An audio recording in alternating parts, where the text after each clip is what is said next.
Terrain is everything, the germ ain't shit. We ascending on that Saint Germain tip. Let go of that tight orangutan grip. Let the media stick in your brain like a chip. Virus ain't the cause, it's the glass after the bottle broke. Coronavirus ain't nothing but just a common cold. Big Pharma and CDC is in cahoots, and it's a plethora of proof.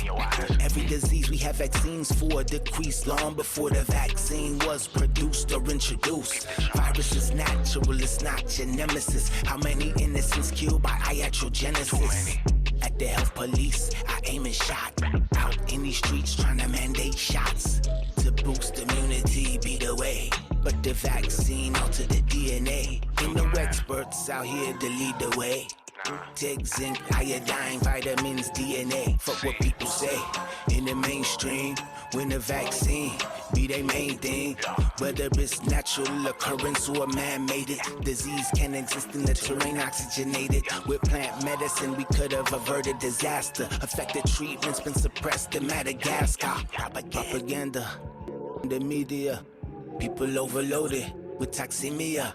Some waiting on the aliens like beam me up. Fauci gassed up like helium. Billy Gates, military state. Hillary ate at Epstein estate. Pizzagate. News is fake. Science fake. Entropy ensues when one self-isolates. Why would I trust known career crooks? Lying with statistics, cooking the books. You think you protected cause you wearing a mask, but you vaxxed, eating crap, inflamed and eating ass. Yo, facts. Y'all niggas eating trash out this joint, talking about a fucking mask out this joint. Fuck you mean?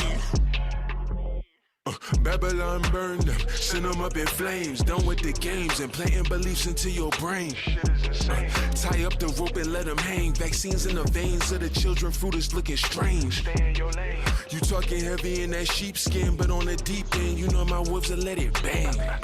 Rip the fangs off a bloodsucker's face, adrenochrome taste on your plate, time to meet your grave. Sometimes I go outside and can't believe my eyes.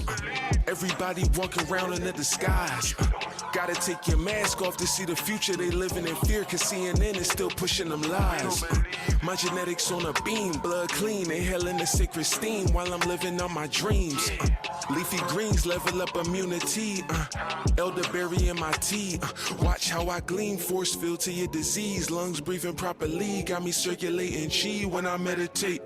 Medicate with the cannabis, I resonate. Bud baked and the neurons on accelerate. This antivirus software be top of the line. Live water with the lime, feeling mighty fine. Charged up like selenite under moonlight, reflecting Ra's rays so my sun can shine. We divine. What is up, everybody? Back to another episode of the Go Within to Get Out podcast. Episode number 9. I'll be talking with my good friend Ronnie Ross today. He's been on the podcast a couple of times. A lot of fun stuff to talk about, some not so fun stuff. I just got a lifetime ban from my favorite farmer's market here in Charlotte. I'm going to play you some of that footage on the show tonight and talk about what he thinks about it, whether I should have stood my ground, got arrested, all kinds of thoughts that I have, where I felt like I should have pushed it, or, I really don't understand what my rights are, if I'm being completely honest, and that's on me. I know that I don't get them from a sheet of paper, that I get them from God or nature, whatever you choose to believe. I was wearing a sign that said, COVID-19 vaccine makers are exempt from liability. I had a sign, I was wearing it as a necklace. I'm going to show you some of that footage here as we talk about a great many things. I'm going to highlight on the show tonight a couple things that I've been sort of trying to get through to people, not only in the mainstream narratives, but freedom-minded folks as well, where I feel like we're just not understanding the urgency with which this agenda is moving. how quickly it's moving. And I think we're underestimating the psychopathy of these leaders. So we'll get into a bunch of that tonight. He should be joining anytime. But yeah, just trying to, spread love and spread information at the farmers market and show people the other side to this narrative, because people like me and others like me are being shadow banned, censored, suppressed in ways in which we've never seen or experienced before. So it's imperative to get out there in physical meat space and interact with people and share information. So I think that's an integral part of kind of going forward. Because they want us on these screens. They want us, isolated in our homes, and and we can't give them what they want. We can't play into this divide any further. Divide and conquer is an integral part to their strategy, to the successful nature of their diabolical intergenerational plans that they've had to enslave us forevermore. So people out there that are questioning these narratives and sharing information and understanding that what we're hearing from mainstream media and even many alternative sources, I think people that can see really need to, and again, this is coming from a place where I'm not going to tell anyone out there what to do, what to think, how to think, or how to feel about any certain situation or anything like that. And I'm certainly not going to police people's words, but I feel in my journey of this whole, you know, manufactured crisis that we're living in and that we're living through, that we cannot play into their games. We need to understand the tricks, the intergenerational mind control tricks that they want us engaging in. Where, like, for example, I hear so many people in the freedom community and in my circles and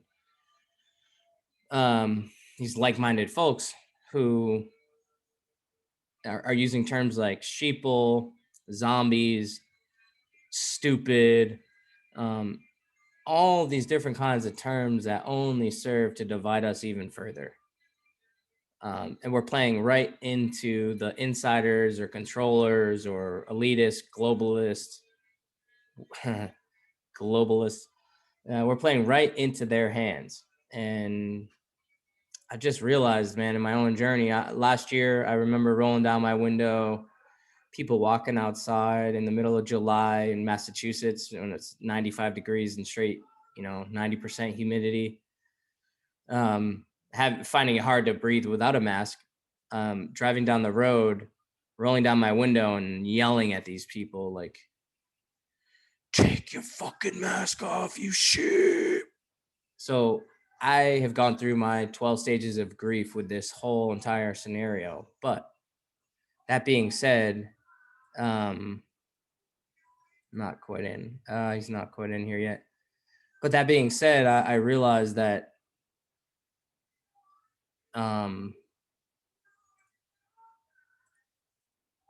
it's not helping. It's just making things that much worse. So it's just a recommendation to those of you out there listening to consider. Again, I'm not going to tell anyone how to live their life, what to say, how to feel, what to think, anything like that.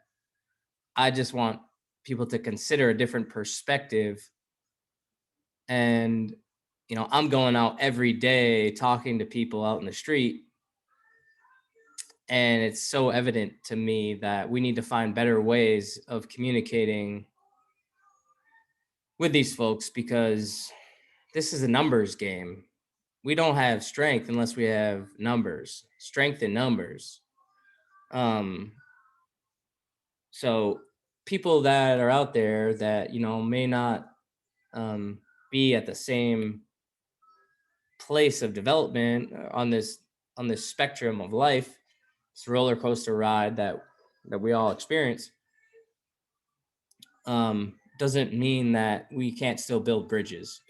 It seems like we're out of time. It feels like we're out of time with everything that's going on. We're going to talk about a lot of that tonight.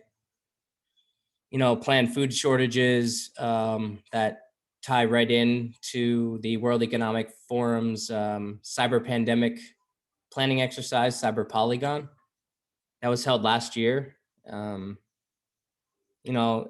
they were warning about cascading cyber attacks that would take down critical infrastructure like transportation, the food supply, hospital services, and it would make, I'm paraphrasing, but CEO of World Economic Forum, Klaus Schwab, he said that it would make COVID-19 seem like a small disturbance. He said that in July of 2020.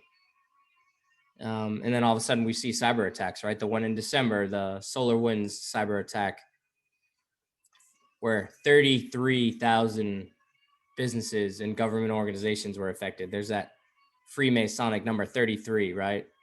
Sort of signaling to us that this is part of their agenda, part of their narrative, in my opinion, to usher in this great reset where by 2030, you'll own nothing, have no privacy, and life will never be better. We'll have everything delivered to us by drone. We'll be able to get 3D printed organ transplants.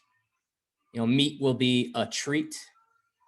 For those of you carnivore lovers out there, meat will be a treat. We're seeing the largest meat producer in the world, JBS. Christian of the Ice Age Farmer had amazing coverage on this. I suggest you go check out his channel to get up to speed on this situation, this food crisis, this planned food shortage, to stress the system and to stress us out, and to sort of get us engaging in fear of the future, what's to come. How do we prepare for it? And I'll show you some solutions too that we've been working on here in Charlotte, North Carolina, where we're connecting with like-minded folks, freedom-minded folks. And we're building community. We're standing up community gardens, all these kinds of things. I mean, we're not ready for a shit hits the fan type of scenario necessarily, but we do have food that's already producing, gardens that are already producing. So it's exciting. There are solutions out there. There isn't a silver bullet. We all know that. But there are many great solutions out there. So hope you enjoy tonight's show. Ronnie should be coming on soon. Him and I are going to talk about what happened at the farmer's market today. I'm going to wait to pull up that video until he gets here. But yeah, I hope everyone's doing well out there. I know there's been a lot of new subscribers to the channel the past few months. I love and appreciate all of you. I've even had like one donation even. See if I can find it so I can say thank you to that individual. Because ideally I'd like to be able to do the kinds of things I'm doing full time, like some of these YouTubers do. I know there's no future for me on YouTube. That's pretty apparent, seeing as how they take down every other video I try to put up. So let's see. I got a $7 donation from Sterling Latimer. If you're out there, Sterling, thanks a lot. I appreciate you, my brother. I'm really grateful for all you folks that are out there lending an ear to some of these things that I'm saying. I feel like, it's not always the most professional. The audio quality is not always that great, so I apologize for that. I had a really nice microphone. I don't know what happened to it. Still have it, but it doesn't work. Might be user error. But I really appreciate all you out there. I really do enjoy getting out there in the streets, talking to people. Got a lot of great videos, a lot of great interviews that I'm going to be posting. So stay tuned for that. I just made an appearance on the Ripple Effect podcast with Ricky Varandas. He does a show once a month for his Patreon supporters, and I went on there and I was fired up and just speaking my truth, explaining what, briefly about my story, overcoming heroin addiction and, overcoming suicide ideation and, not getting to the root cause of all that and finding that trauma, understanding it, and then reliving it and overcoming it. So I was really excited to share that with Ricky. He's from Boston. If you're out there, Ricky, deeply appreciate you, my brother. I got a thank you video coming out for you. I just got to edit that. Also made an appearance on the Freedom People podcast. And I did that last week. That should be coming out real soon. Let's see if I can find it so I think it's called, let's see, Freedom People. There it is. It's called the Freedom Podcast. With Brad and Emily, and they saw some of the videos that I was posting and sharing on Telegram, and they really liked what I was doing, and got to explain to them my story and some of the things that I have going on here in North Carolina. So a lot of exciting things going on. Still a lot of uncertainty in my life, as most of you are probably experiencing as well. So not looking for crocodile tears, just further continued support. I'm searching for that creativity and imagination to sort of help me break free from, working for CVS. That's the crisis of conscience that I'm currently living through right now. They're an integral part in this whole COVID-19 scam, from the tests to, the vaccines. All these sorts of things. And I started working for this company, before I was fully awake and fully aware and conscious about what was going on, especially in the health freedom movement. Just the level of coercion and deception that we have been exposed to. It's pretty dark. It's pretty deep. And I hope you guys enjoyed tonight's show. That song that you heard too in the open, by the way, is I really suggest you go and check out their music. Their band is Free Soul, FR33SOL. And that song is called They Live. And that's an amazing song, Why would I trust known career crooks lying with statistics, cooking the books? So I look forward to speaking with Ronnie tonight and bringing you guys a good show. We'll try to make it entertaining, try to make it funny. We'll just be ourselves, and hopefully you enjoy it. So stay tuned. Another episode coming up.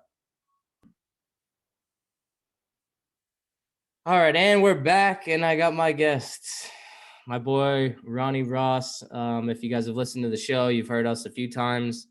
I think you've been on the first podcast that we did, one you and I together, and then you were on, I think, the 9/11 show that we did. That was number 3, and then I think we've done either one or two more. You might have been on almost all of them. But to my new listeners, as I mentioned, he's been on before. I appreciate all of you coming on. Hope you enjoy this conversation. This is my boy Ronald Ross. Call him Ronnie. Ronnie fucking Ross. Are you on YouTube? I tell my audience a little bit about where they can find you and what you're up to and what you care about. So I've just been really busy at the moment and hadn't had much time to work on my podcast. but so currently I'm only on Odyssey, RFRP, and just look up RFRP episode 1, episode 2. There's only 2 episodes so far. I'm also working on I found an app. I don't know if I want to use that app or not. I need to do some more investigation. Like I said, I haven't had time, but I need to get the whole RS feed thing set up so that I can be on Apple Podcasts and Spotify and all that stuff. So I don't have any of that set up yet. I just haven't had the time in the last 3 months since I really started getting this thing going. But despite that, until I come up with a better name, the podcast name is the Ronnie fucking Ross podcast. And yeah, I am just a fighter for the truth. I don't care what the truth is. I don't care how painfully hard the truth is to take or understand, regardless of what it may be. That is all I care about. That is what I'm loyal to, is the truth, period. And I'm in a way, it's like, I don't want to call myself a spiritual teacher. I'm just going to say a spiritual teacher for a lack of a better terminology, but maybe a teacher of truth, a teacher of morality. I have a firm grasp on morality, a firm grasp on morality and the difference between right and wrong. Okay. And sorry, my wife there. And I'm trying to teach as many people as I can morality, and because of how simple it is to understand. So, you can check me out on the RFRP. As soon as I get an opportunity, I'll get it up on all the platforms that it needs to be on. But awesome, yeah. man. Well, I'm so happy to have you back, bro. Like, we haven't met in person yet, but I feel like I've known you my whole life. Like, I know, man. I say that to Mason as well. Haven't had him back on. He was supposed to be on tonight, but I couldn't make it.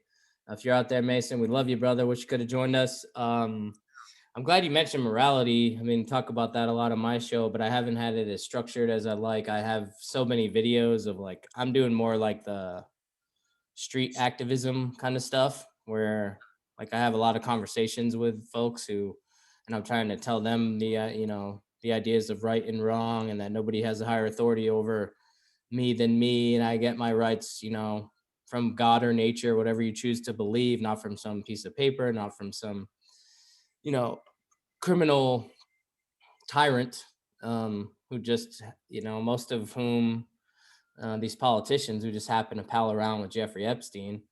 It's like I tell people all the time where it's like, how are we supposed to take any of these people seriously when Bill Clinton goes on TV in the middle of the lockdowns last year and goes, you're gonna have to lock down in your house, close your business, wear a mask, and stay home. As he's been on Jeffrey Epstein's plane, at least 27 times. And, it's like, I don't take my marching orders from people, Bill Gates as well. We're seeing all the things coming out about him in the mainstream now. It almost seems like they're okay with sacrificing his reputation at this point. All those things going on with the divorce, and who knows if that's just a ploy to preserve the reputation of the foundation. I've heard that idea be floated out there, and that kind of makes sense to me, where she's trying to distance himself because of the Epstein connections that are being allowed to come out and be talked about. But I mean, you saw the thing with Fauci's emails and his leaks, those email leaks this week that expose all these things, and nothing ever really truly happens to these people because we allow it. Talking to some people we met at the farmers market where, we were talking about it. She was saying, the reason we're in this position is because, when they said to lock down and close our businesses and wear a mask, we all did. We didn't really push back or anything. We allowed that to happen, and with little to no pushback. It was paper thin. So I was saying to her, yeah, I mean, the exact amount of tyranny we see in the world is the exact amount of tyranny we're willing to accept. And she was fully on board. She understood what was going on. She made a great point about it happening in the year 2020. You know how like the occult likes to mock us and likes to laugh at us, like 2020 correct vision. There it is. I mean, it's always been in plain sight for many people who've seen it for a long time and understood this stuff. But even if you're not that well read or studied on like the esoteric, angle of things, you don't need to understand like the full depth and breadth of these symbols to understand that it's everywhere. When like we had that occult mockery show that we did where we talked about, how they got people to like wear "I can't breathe" t-shirts and while they're wearing masks, and Yeah. Bill Gates going on and saying like, sad, it's the final solution on Stephen Colbert. And man. And now they're wild time. the concerts that are coming back. All my heroes come to find out are communists, sadly. So I have new heroes. Part of the club, bro. Part of the club. All these concerts, what do they, I mean, granted, in small venues, they can't do this because they just like, they can't have 20 people and like the venue won't make money and the artist won't make any money. So in the small venues, there's like an exception to the rule. You don't have to wear a mask. Now that the vaccine's out, everyone can go in and crowd in there, 100 people, 200 people in a small venue, and no one cares. But in these outdoor venues, what are they doing? A little pin, a 6x6 pin that has, you can have 6 people to a pin, and each pin is 6 feet apart. 666, 666, 666, 666. It is unbelievable how blatantly obvious the occult mockery is with these concerts. And I won't go like January 2020, but I remember December 2019, I was listening to the No Agenda podcast and they were talking about this thing coming through China and people falling over dead. And to be perfectly honest, at that time, I was like, oh, here, SARS again, the damn, whatever, some nonsense is going on over there. There probably isn't even a virus. They're just communists. They just do whatever they can to control their population. It's pathetic. Those people should rise up and take over. Whatever. Had no inkling or thought that it would come here. January rolls around. My wife and I took a trip. Fish tickets went on sale because we're big fish fans. So we bought the fish tickets for Nashville. Then 2020 happened. Everything got canceled. Only to 2021 rolls around now that everything's back open, at least with Fish. I don't know about other bands, but they continued the tour maybe the date, if it was the 15th, it was a Monday last year. And this year, let's say the 15th is a Tuesday, like that's the only thing that's different. But the dates are exactly the same. The venues, the cities, everywhere they're going, everything is exactly the same.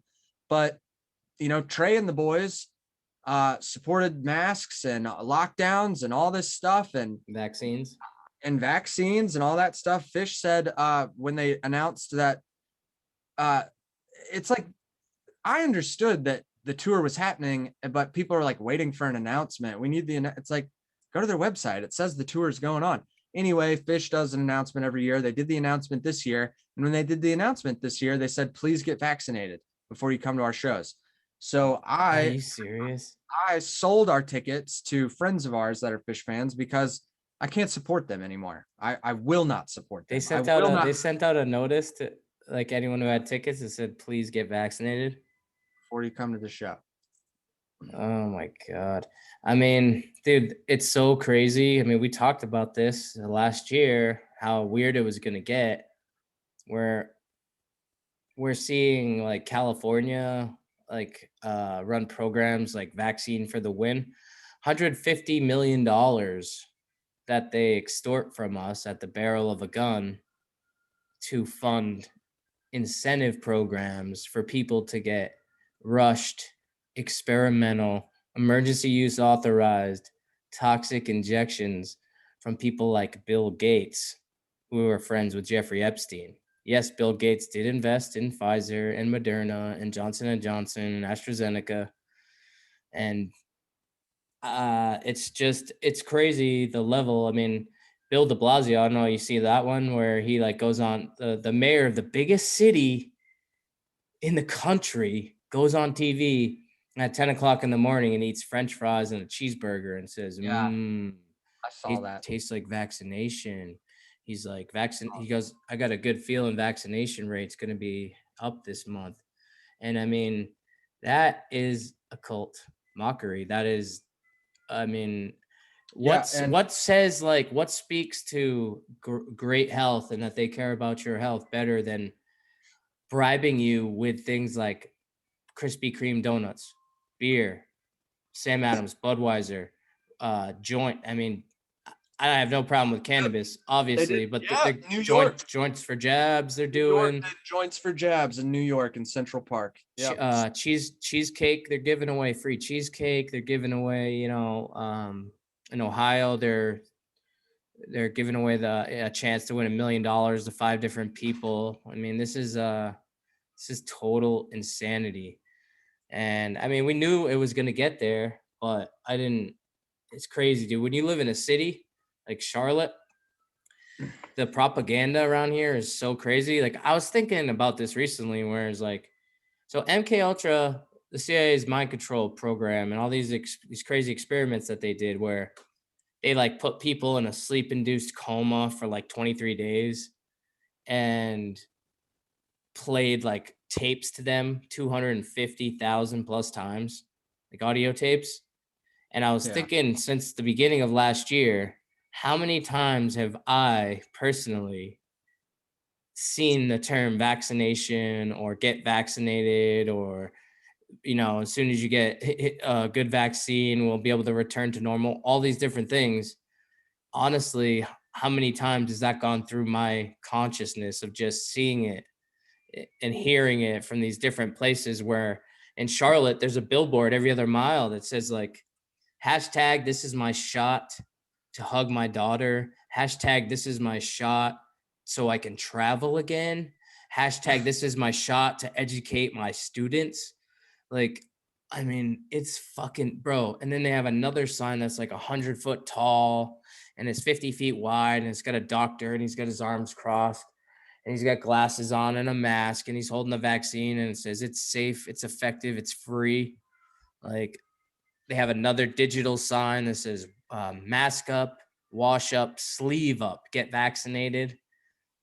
Like, the amount of, it's crazy because the FDA can't, or the vaccine companies can't actually advertise because it's not FDA approved.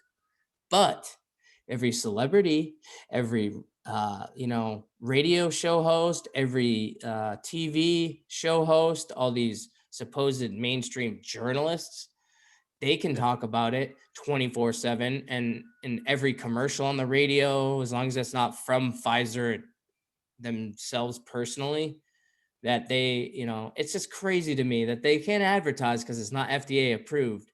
But every single person under the sun, do you know that McDonald's is putting vaccines on French fry boxes? Yeah, I saw that.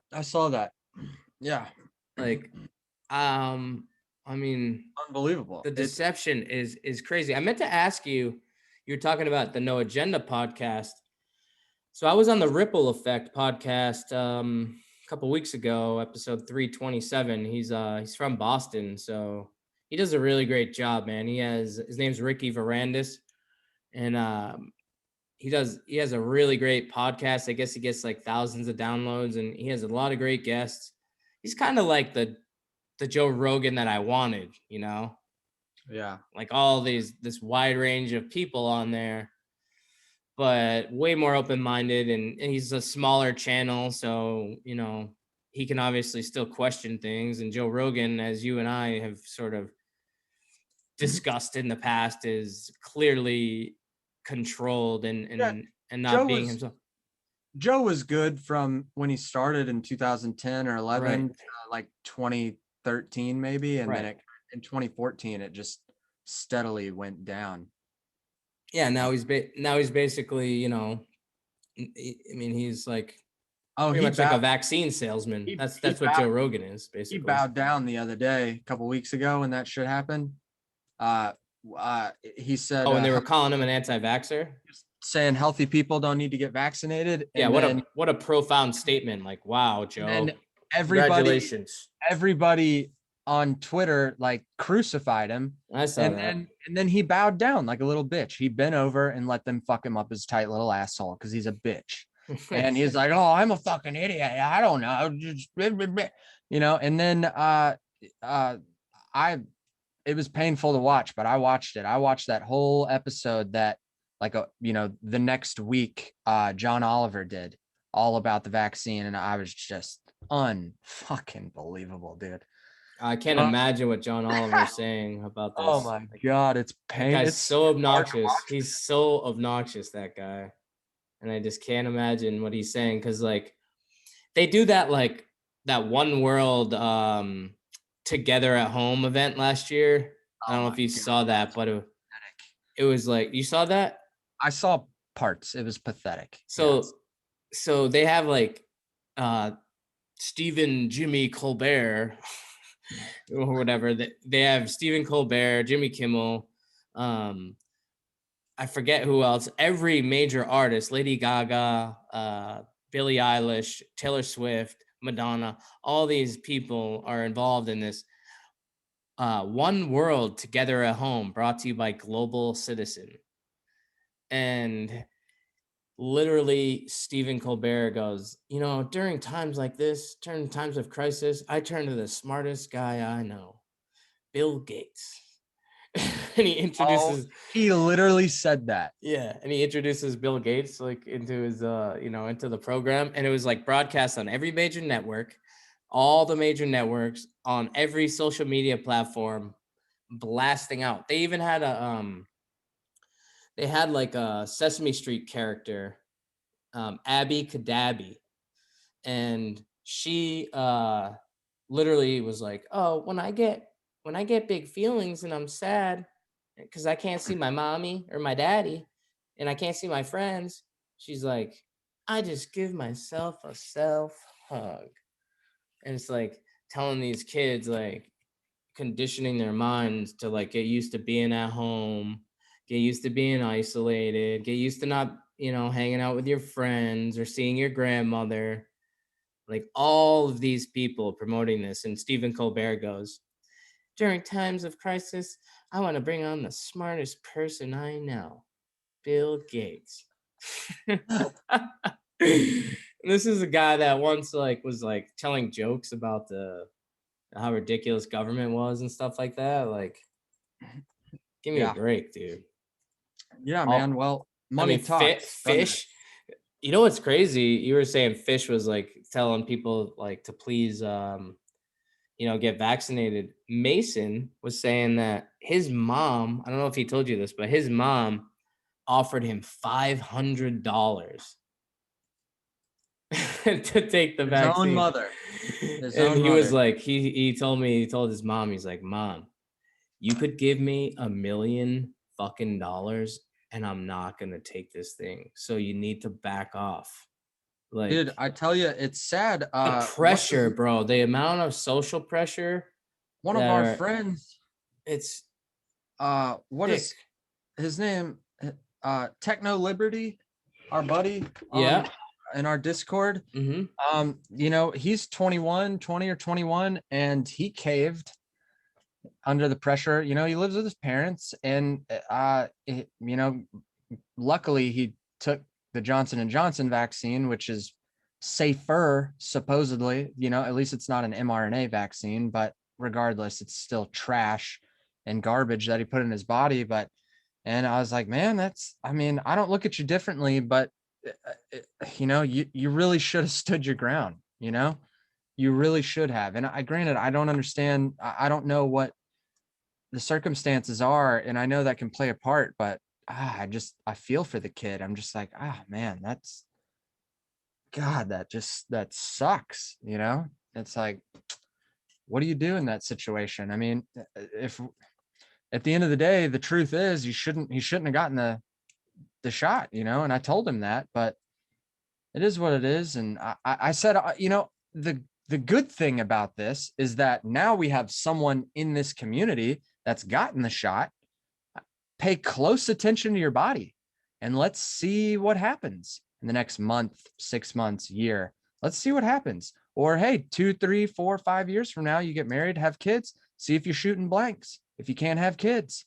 I mean, or if you're not shooting blanks, is the woman that you're with, can she not get pregnant? I mean, So he was in our Discord. Yeah, he still is. He said he's 20 or 21. Yeah. And he took this thing because of the pressure of being around from his parents. Yeah. Oh my God. 20 years old. I feel for the kid, man. That fucking sucks. But he should have stood up to him. I mean, that's all there is to say, I had a conversation with a guy. He was 71 years old. He was a black man. He worked at Walmart. He was a Vietnam veteran. Didn't trust the government. Doesn't trust the media. Knows that the Gulf of Tonkin was a complete lie and a false pretense to put them in that conflict. And he knew about the Tuskegee experiment where they injected black people with syphilis. Yeah. And he still got this thing. And I said, why'd you take it? Knowing about all this stuff, why would you take it? I said, why would you trust the government with anything? Why? And you can see that video like on my channel, my Odyssey channel, because YouTube took this video down. Oh, I refuse. That's the thing with this. I absolutely refuse to be on YouTube. Okay. I'll be on YouTube. I'll make gardening videos. Like my wife and I want to set up a channel, and if we can make money through YouTube doing gardening stuff, whatever, that's fine. If I if I ever get around to making skate videos again at some point with my friends or my kids, whatever, sure, YouTube is fine. But when it comes to morality and truth and real conversations, I absolutely will not post any of that. The RFRP will not be on YouTube, period. That just absolutely not. Yeah, I appreciate the stance you're taking there. And I'm trying to get some of my subscribers over on the Odyssey first. I mean, I literally Odyssey is awesome. Odyssey is the best. I know I can't get an app. I can't get any views over there, but I definitely recommend. Well, let me tell everyone that doesn't want to switch to Odyssey, guess what you can do on Odyssey? You can press play on your phone, turn your phone screen off, plug it up into your car, and listen without having to keep the screen open like you do on YouTube. Like you have to pay for premium if you want to do that with the YouTube app. Yeah, you can do that with Odyssey right out the gate. And that is like a huge plus for me. That's great, actually. Yeah. Honestly, it is a little annoying because you'll watch a video, you'll pause it, and you'll set your phone over there, and your phone, if you don't turn it off, or whatever, it'll kind of go off. It'll go to the black screen. Right. And then Odyssey will just start playing. You're like, oh shit, why does it do that? Automatically does that. But yeah, so here's the thing that people need to understand majorly is the morality. The morality of this whole thing is it wouldn't matter if their science was real. Like right now, it's flat earth science. It's nonsense. It's not science at all. But let's just say, for hypothetically speaking here, it's real science. Okay. Let's say that if you did not wear a mask, everybody on planet Earth would die. And if you didn't get the vaccine, everyone on planet Earth would die. You still would have the freedom to choose whether or not you put a mask on your face or inject something into your body. Even if that was the case, you would still be within your moral rights to not wear a mask and not take the vaccine. And you would still morally be in the right. But granted, that's not how the science works. That's not reality. The reality is during the Spanish flu in the early 1900s and the 19s, they took 20 or 50 prisoners, like, 100, actually 100. it was 100. Okay. I got the study up right here. Actually, They hold took on. these I'll pull it up. prisoners. I'll pull it up. Check this out. They took people with the Spanish flu. They took swabs from their nose. Can you see the screen? Yeah, I can see that. That's awesome. So this is the study right here. They put it in the noses of these prisoners. They had these people that were sick cough and sneeze in their face, and not one person got sick. Not one. Yeah. So what do we know? It's what accurate. does that prove? That proves that we don't know anything to this day. We still don't know how viruses, quote unquote, transmit. We have no idea. What we're starting to realize more and more and more through terrain theory is that viruses don't even exist, because even the virologists' cautious postulates, which they have not done at all with HIV or COVID-19, so technically they don't exist. Even with diseases, chickenpox, shingles, influenza, everything that they've even tried to do cautious postulates where they take a virus, they isolate it, they put it in a human being, they get sick. Okay, to prove that this is a virus, they have to take that and put it in one other person, a second person, and they have to get the exact same results. Once it happens to two people, then they can definitively, without a doubt, say that, okay, this is a virus and it does this to human beings. 99.9% of the time, when they put that into a human being, nothing happens. They don't even get sick. So even cautious postulates, which the virologists created, the scientific method, is flawed, because most of the time it doesn't even work. That's science. That's hey, A plus B should equal C. Well, come to find out, A plus B is equal in E, Z, X, Y, R, and S. It should equal C, though. That, like, according to us, that's what but it actually is that. And in this reality and the scope of things of what's going on right now, they're like, no. A plus A equals A. Well, wait. Wait. But there's B and there's C, or let's simplify it. They're saying 2 plus 2 equals 2. 2 plus 2 equals 5. It's like, wait. I got 2. And I got 2. 1, 2, 3, 4. No, 2 plus 2 equals 4, actually. No. Do you have a doctorate degree? Are you a doctor? Or do you don't know science? You don't know. You don't have a doctorate degree. You don't have a piece of paper that says you know what you're talking about, do you? You don't have it. I went to this university where they suck my fat fucking cock. Like that Wow. that is how these people fucking sound. It is disgusting. And they're fucking trash.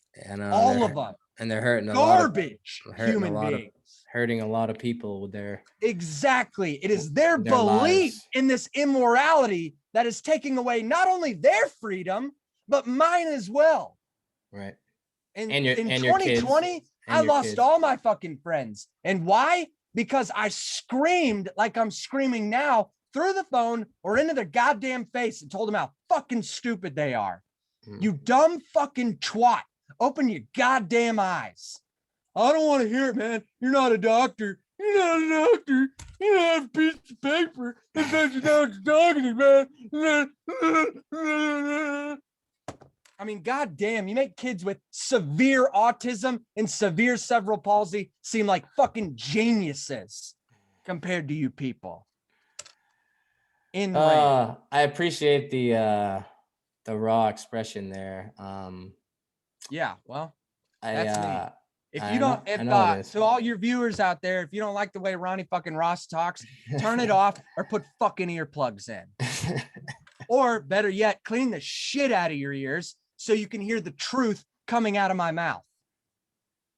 Yeah, I appreciate the rawness there, buddy. I think you can't sugarcoat the truth. It cannot be sugarcoated. And at this point in time, because of what's going on, it has to be vicious.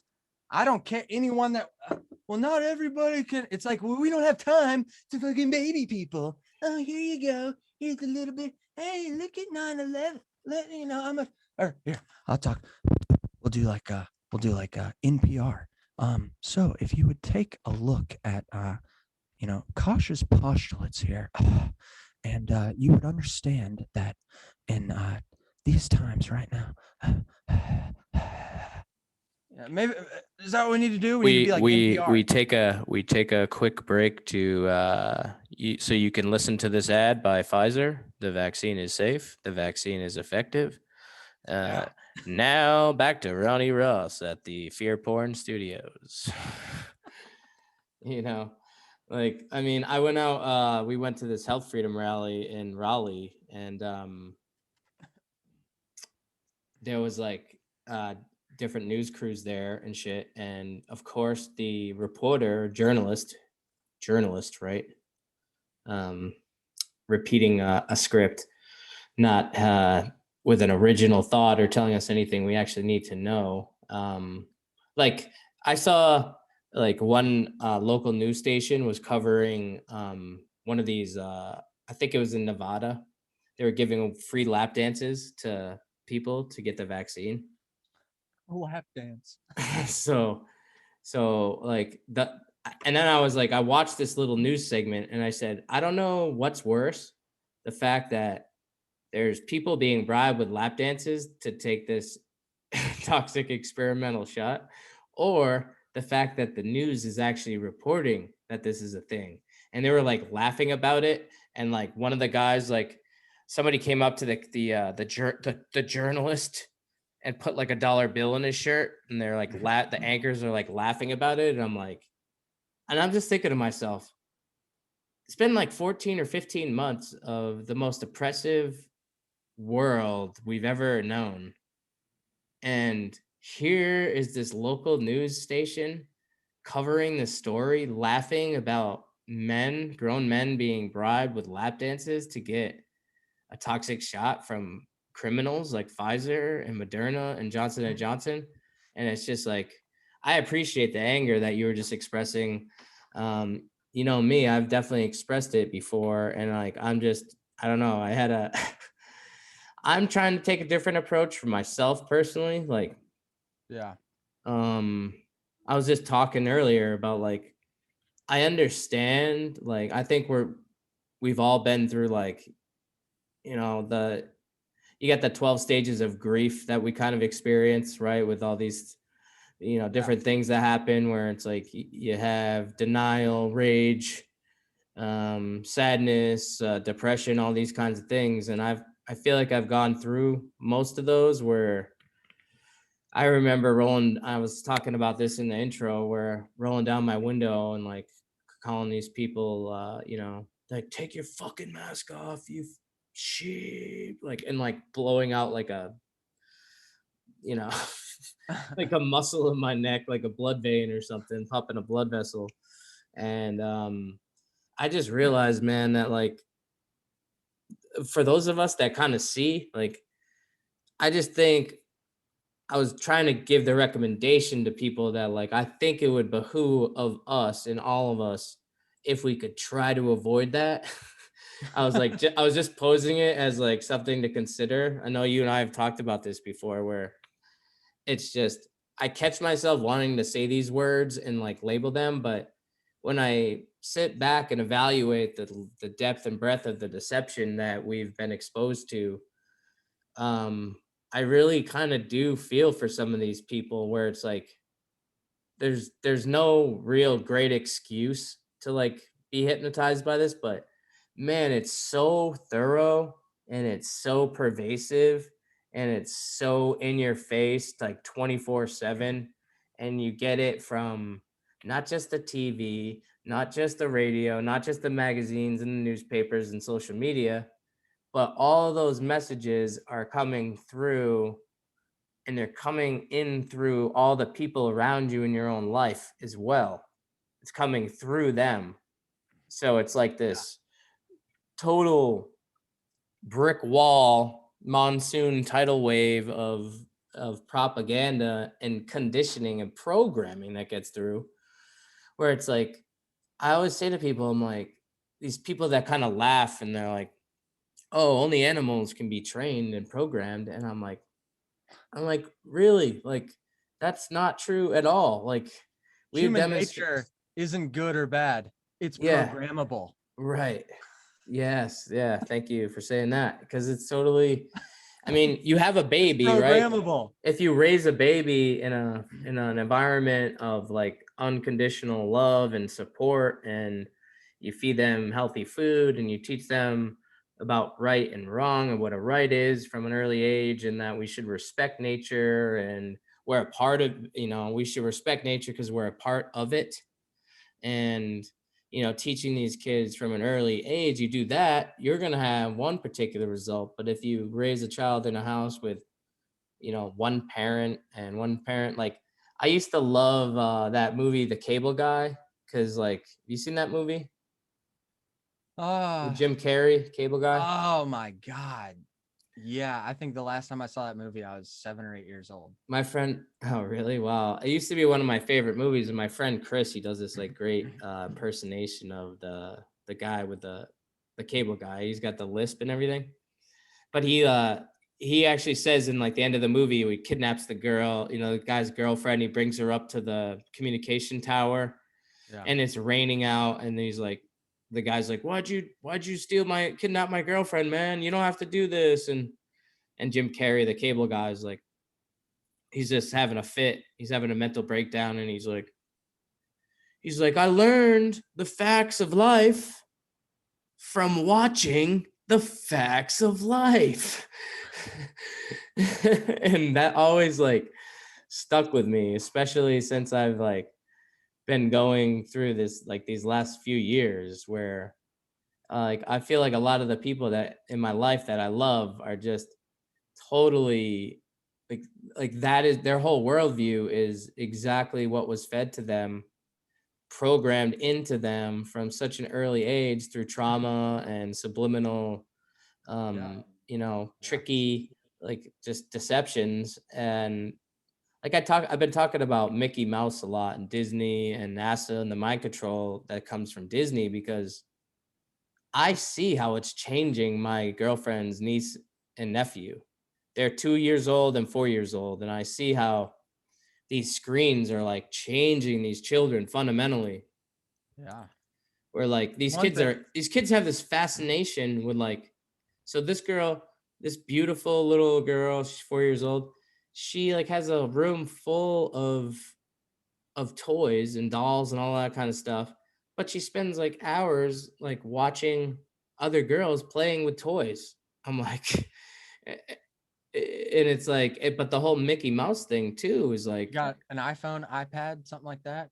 Yeah, that's kind of what they're using. And it's it's I mean, it's one thing for your kid to watch a little TV on the television, some cartoons, I mean, whatever, but given the iPhone and the iPad, wait till they're 16. How hard is that? And even at 16, it's still not good. But the reason 16 is a reasonable age is because at that point, you're gonna lose as a parent. Like if you're like, no, you can't have this till you're 18, you move out and get your own, you're gonna lose, because they're gonna find a way to get one from their friend, or they'll steal one, or what. Like at that, it's a losing battle at that point.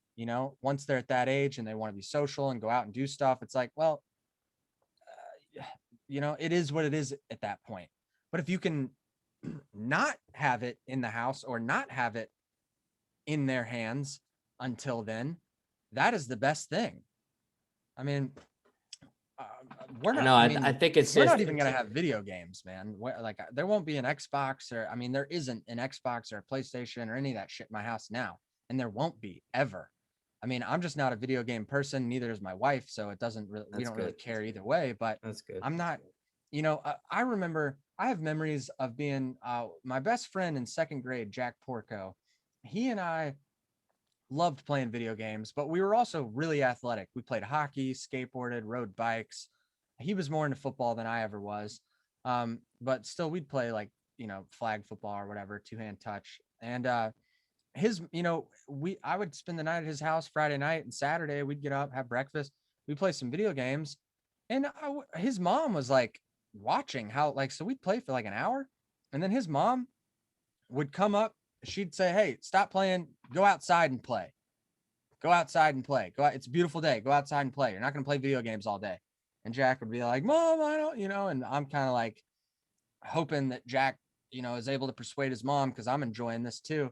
His mom would just walk over and just unplug the whole damn thing out of the wall in the middle of the game. She did not care. She's like, "Go outside and play." Yeah. And that is a wonderful mother. That is a mom who's like, I don't mind you playing video games from time to time, but you're not going to make this your whole life, And then look at it was really hard. Today. Jack is a very successful individual today, and he had incredible parents. His mom and dad are phenomenal people and cared about his well-being and didn't just let him play video games. His parents were both really into health and athleticism. His dad owned a gym at one point, and it was always like, let's be active, let's do stuff. We should always be doing something. Yeah, that's definitely important. That's definitely the way these kids need to be interacting. I was just thinking about like, what was I doing when I was 12? What was I concerned about when I was 12? Like, all I wanted to do was skate when I was 12. I wanted to figure out where I was going to ride my bike, skateboard, climb a tree, something like that along those lines, where there was some video games involved, but it was very little, very sparse from what I remember. There was definitely some cartoons involved, a fair amount of them. I got a PlayStation 2. Lots of Disney movies. Yeah, I watched a lot of Disney movies too. Where, seeing stuff that have come out about Disney and his past. He was a pedophile, he was involved in the formation of NASA. I always tell that Sam Tripoli joke when I bring up NASA, where it's like, yeah. So a Satanist, a Scientologist, a Nazi, and a pedophile walk into a bar. What do? They formed NASA. But I'm supposed to just like totally trust and think and believe that we're living on a spinning ball, wandering through an ever expanding universe, this godless, random, cosmic sneeze accident that, we're going nowhere and we're purposeless. I'm supposed to just believe that from those people. The Nazi, the pedophile, the Satanist, and the Scientologist. Well, man, let me tell you something that just from my own thoughts, things that I've been figuring out just on my own, and the sense of morality and truth is that you can't outsmart nature. You can't. Man tries and tries and tries and tries, and he never succeeds. I mean, you might succeed for a little while. Like a great example is hurricane clips. Like in Florida is a great example. Coastal properties, it's a law. It's a you have to put hurricane clips when, I'm downstairs. So upstairs above the drop ceiling here, there's joists, floor joists going across. They're 2x10s, 2x12s, whatever. Well, there's a square, right?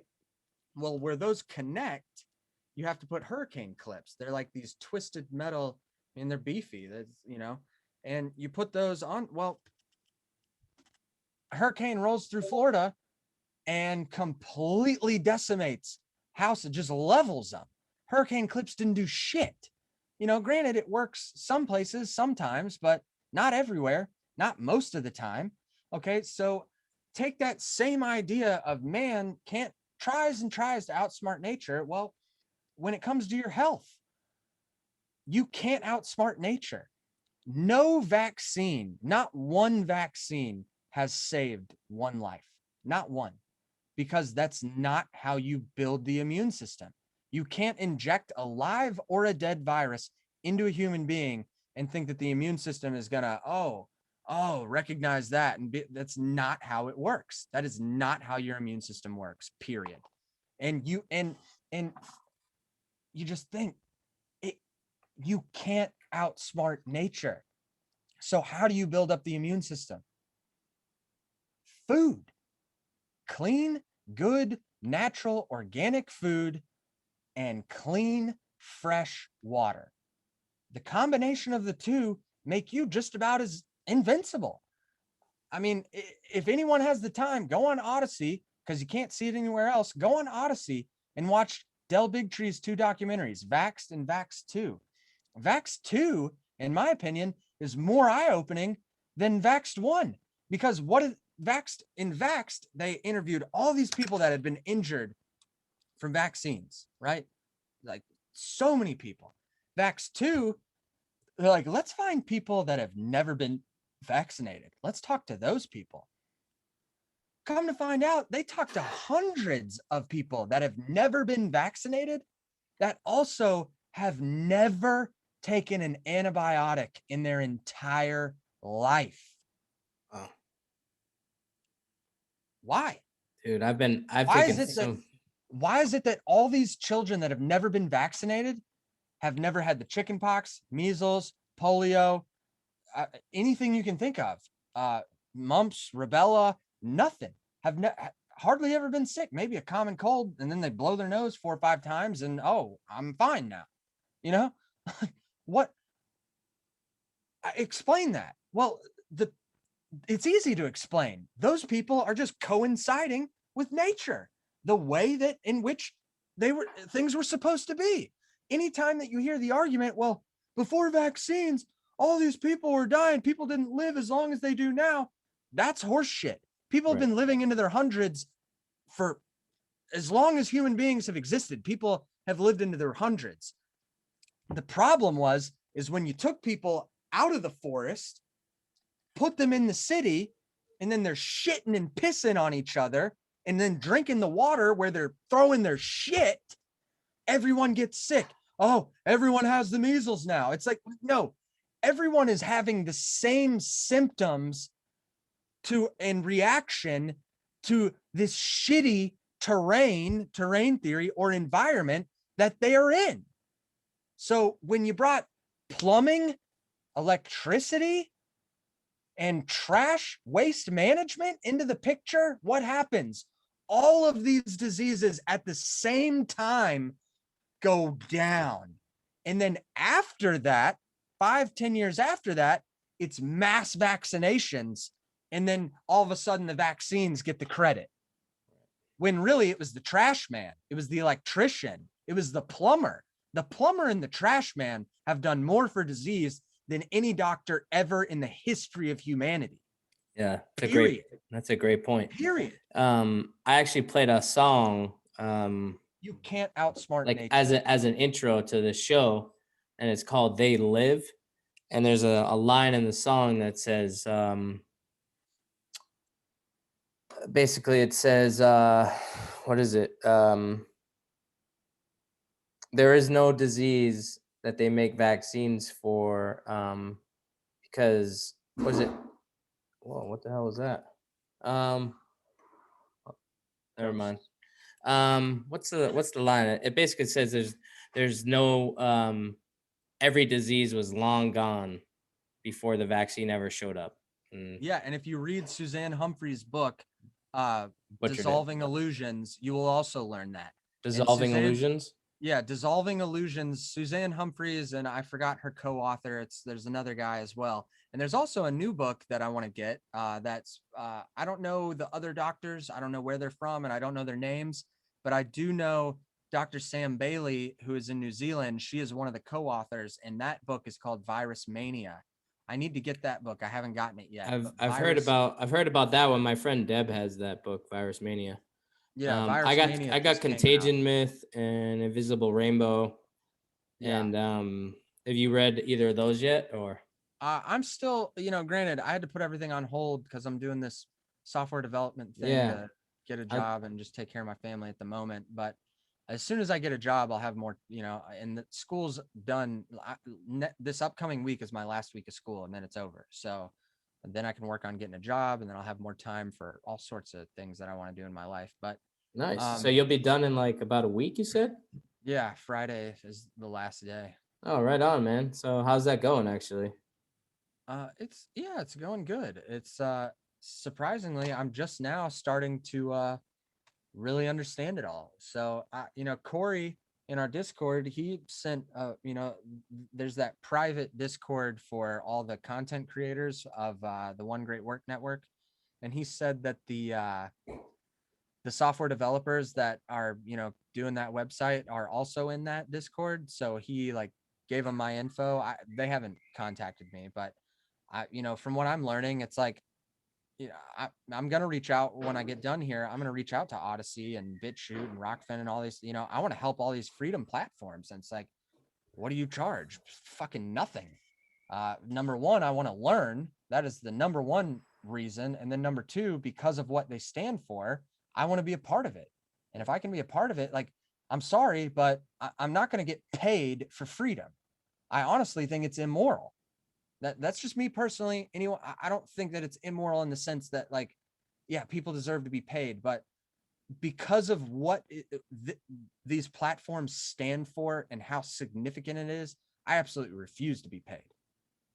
I won't take it. So if I were in this conversation with one of them, I'd be like, look, if you feel obligated that you need to pay me, donate it to your favorite charity. Whatever you want to pay me, just donate it to charity. I don't want the money. I'm not here for money. I'm here because I want to be here, because freedom is being taken and we need to wake people up on a mass scale, Yeah, absolutely. Well said. I'm like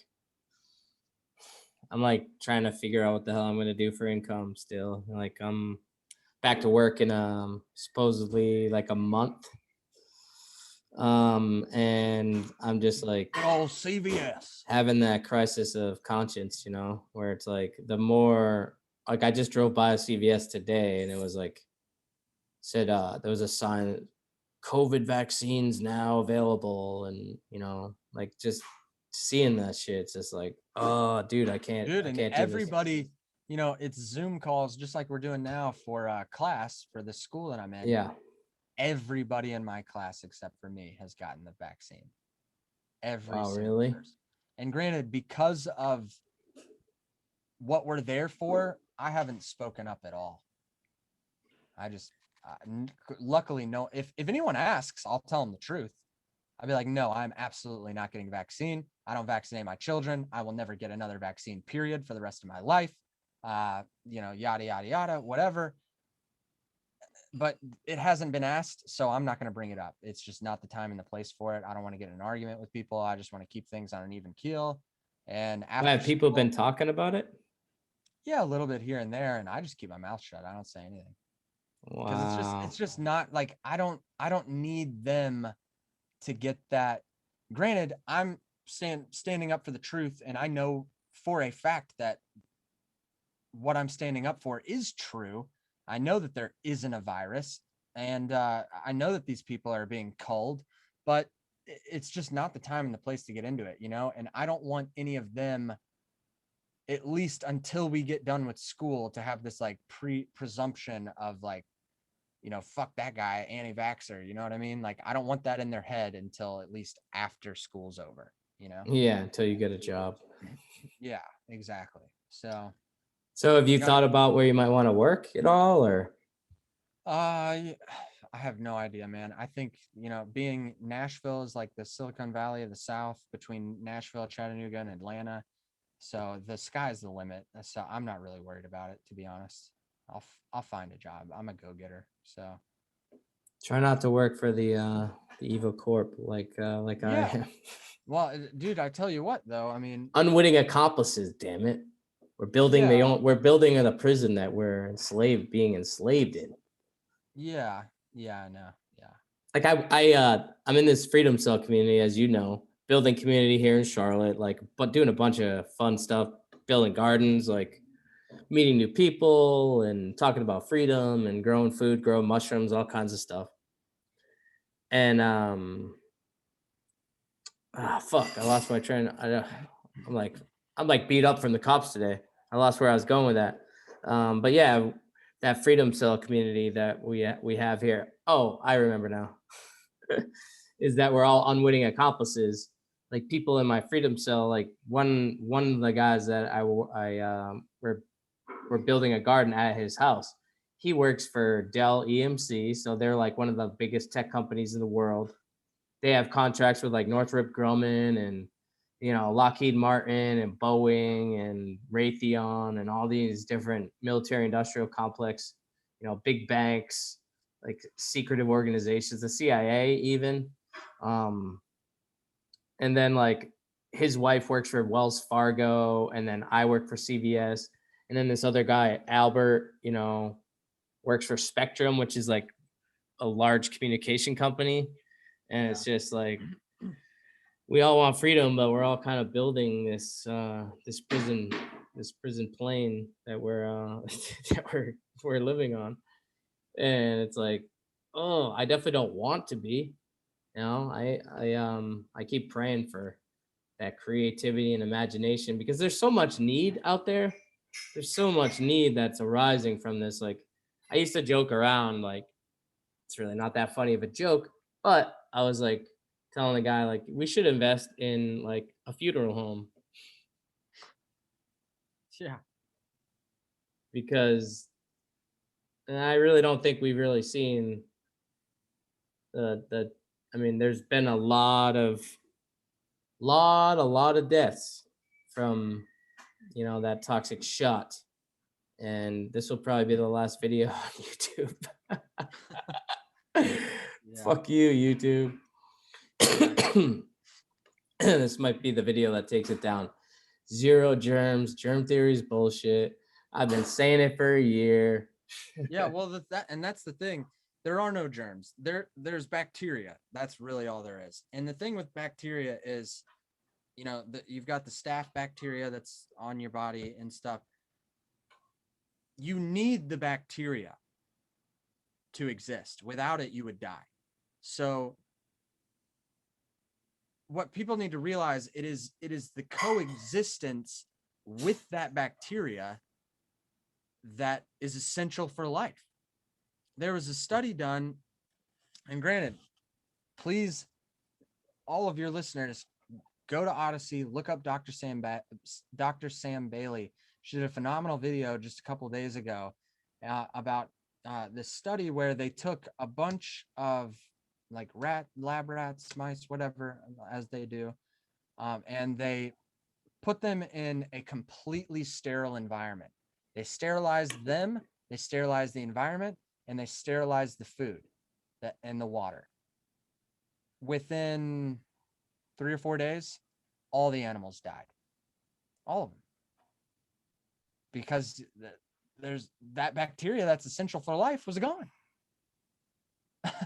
Wow. In just a few days. In just a few days. In just a few days. And that's the thing that, doctors are taught, like, oh, there's a bacterial infection, we need to take care of that. Well, come to find out, 9 times, granted, I know people can die from bacterial infections. I understand, but it's recognizing when that is happening, and not just one, every time there's a bacterial infection, oh, that's a major issue. That's not always the case. A lot of times, the majority of the time, I would say, it is the body reacting to what's going on. And that infection is not an infection. That is how the body is handling it. Yeah, the body never makes any mistakes, right? That's what a great many people that are talking about these sorts of things are saying, where it's you think about incredibly intelligent design. What I said earlier about how you can't outsmart nature. Man keeps trying to outsmart nature. Why? Because subconsciously, whether people realize it or not, deep in their psyche, they truly believe that they are God. Oh, no. I'm God. See, I created this vaccine because I know, because I'm God. And this is how things happen because I know, because I'm God. Circumcising your son. God made a mistake. That's I know, I'm God. This is what the penis is supposed to. That's no. That was a mistake. I need to correct God's imperfection. I mean, that's what the thought is subconsciously, is everyone walking around thinks that they are God, whether they realize it or not. And there's so many things in our society that have created that, and it's a crying fucking shame, but that's why, I'm going to get out of school here and I'm really putting the pedal to the metal, man. I'm putting a case together and I'm going to court. I'm going to try out this common law stuff. The theory's there. Let's see if it works. And if it fucking works, oh, buddy, everyone better watch the fuck out, because I'm starting with marijuana in the state of Tennessee. And I think that's like petty. The reason I'm starting with it is because I'm like, this is easy. This is like case closed. I got this in the bag. If and when this works, the only reason I say if is because through what I understand, the only way they can beat me is if they trash the system. And I don't think they're going to trash the system. But let's just say they don't trash the system and they follow the rules, as I'm going to follow the rules that they've set out. I'm going to beat them at their own game. Well, dude, it's on, man. From that point, I'm going to go for the water company with fluoride and chlorine.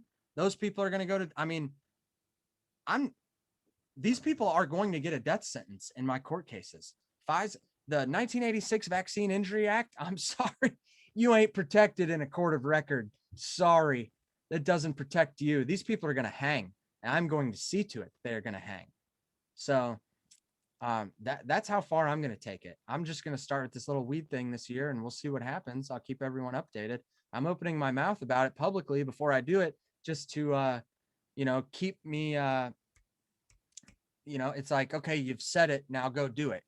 That's the reason I'm talking about it before it's been done, because I want publicly people to be like, oh, hey, is he going to do it? Are you doing it yet? So as soon as, school's over in a week, and then I'm going balls to the walls on this court case. I've already got the first 3 pages written. So, nice, bro. I can't wait to hear more. It's more about it. It's gonna be great. I'm pretty sure. Because that's a perfect time to like transition into this fiasco. Can you see the screen? Can you see the? Yeah, I can. Hey, Andy, I was gonna say, I need to eat dinner, and all right, let's take a break. I was gonna say, could you just stop the recording? Just let me go grab the dinner, and then I'll come back down here. Yeah, I'll just pause it. We're good.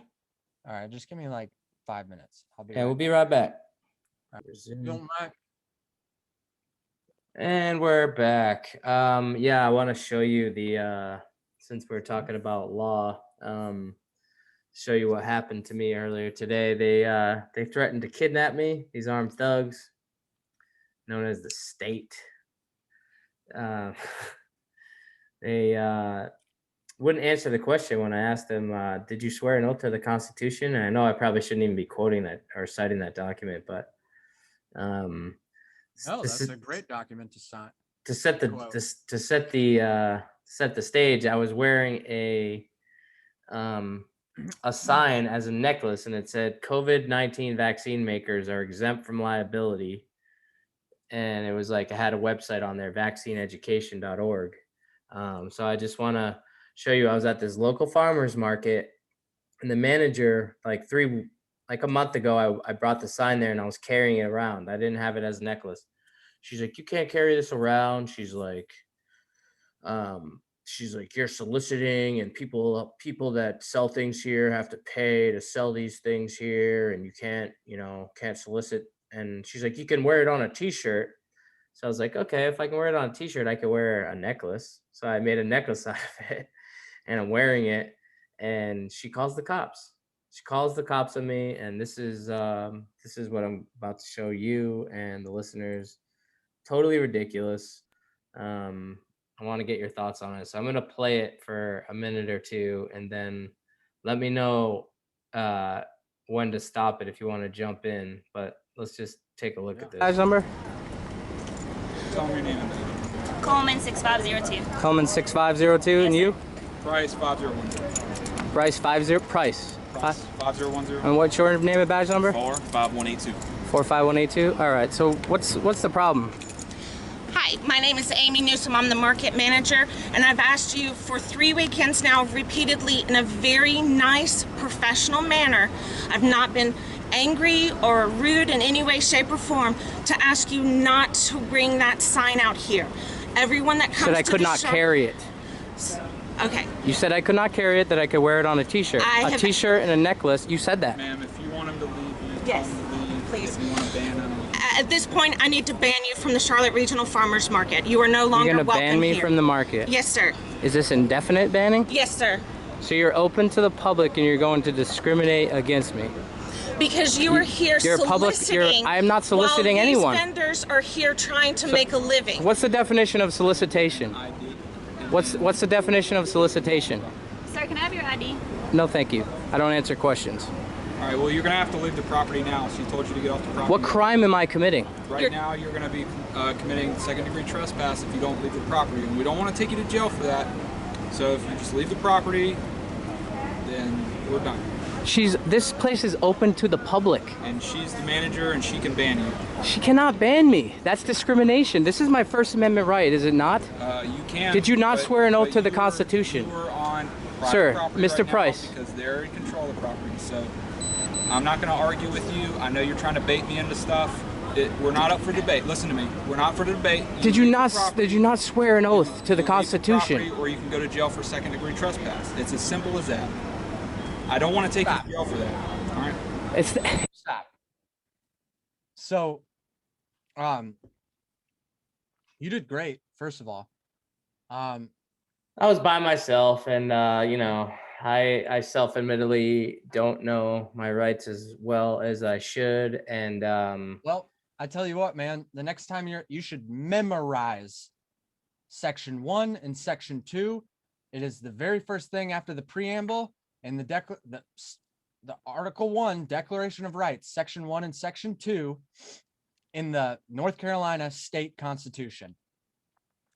Section 1 says, we hold it to be self-evident that all persons are created equal and that they are endowed by their creator with certain inalienable rights, that among these are life, liberty, and the enjoyment of the fruits of their own labor and pursuit of happiness. Section 2, a little more important, all political power is vested and derived from the people. All government of right originates from the people, is founded upon their will only, and is instituted solely for the good of the whole. I mean, that's all you need right there, man.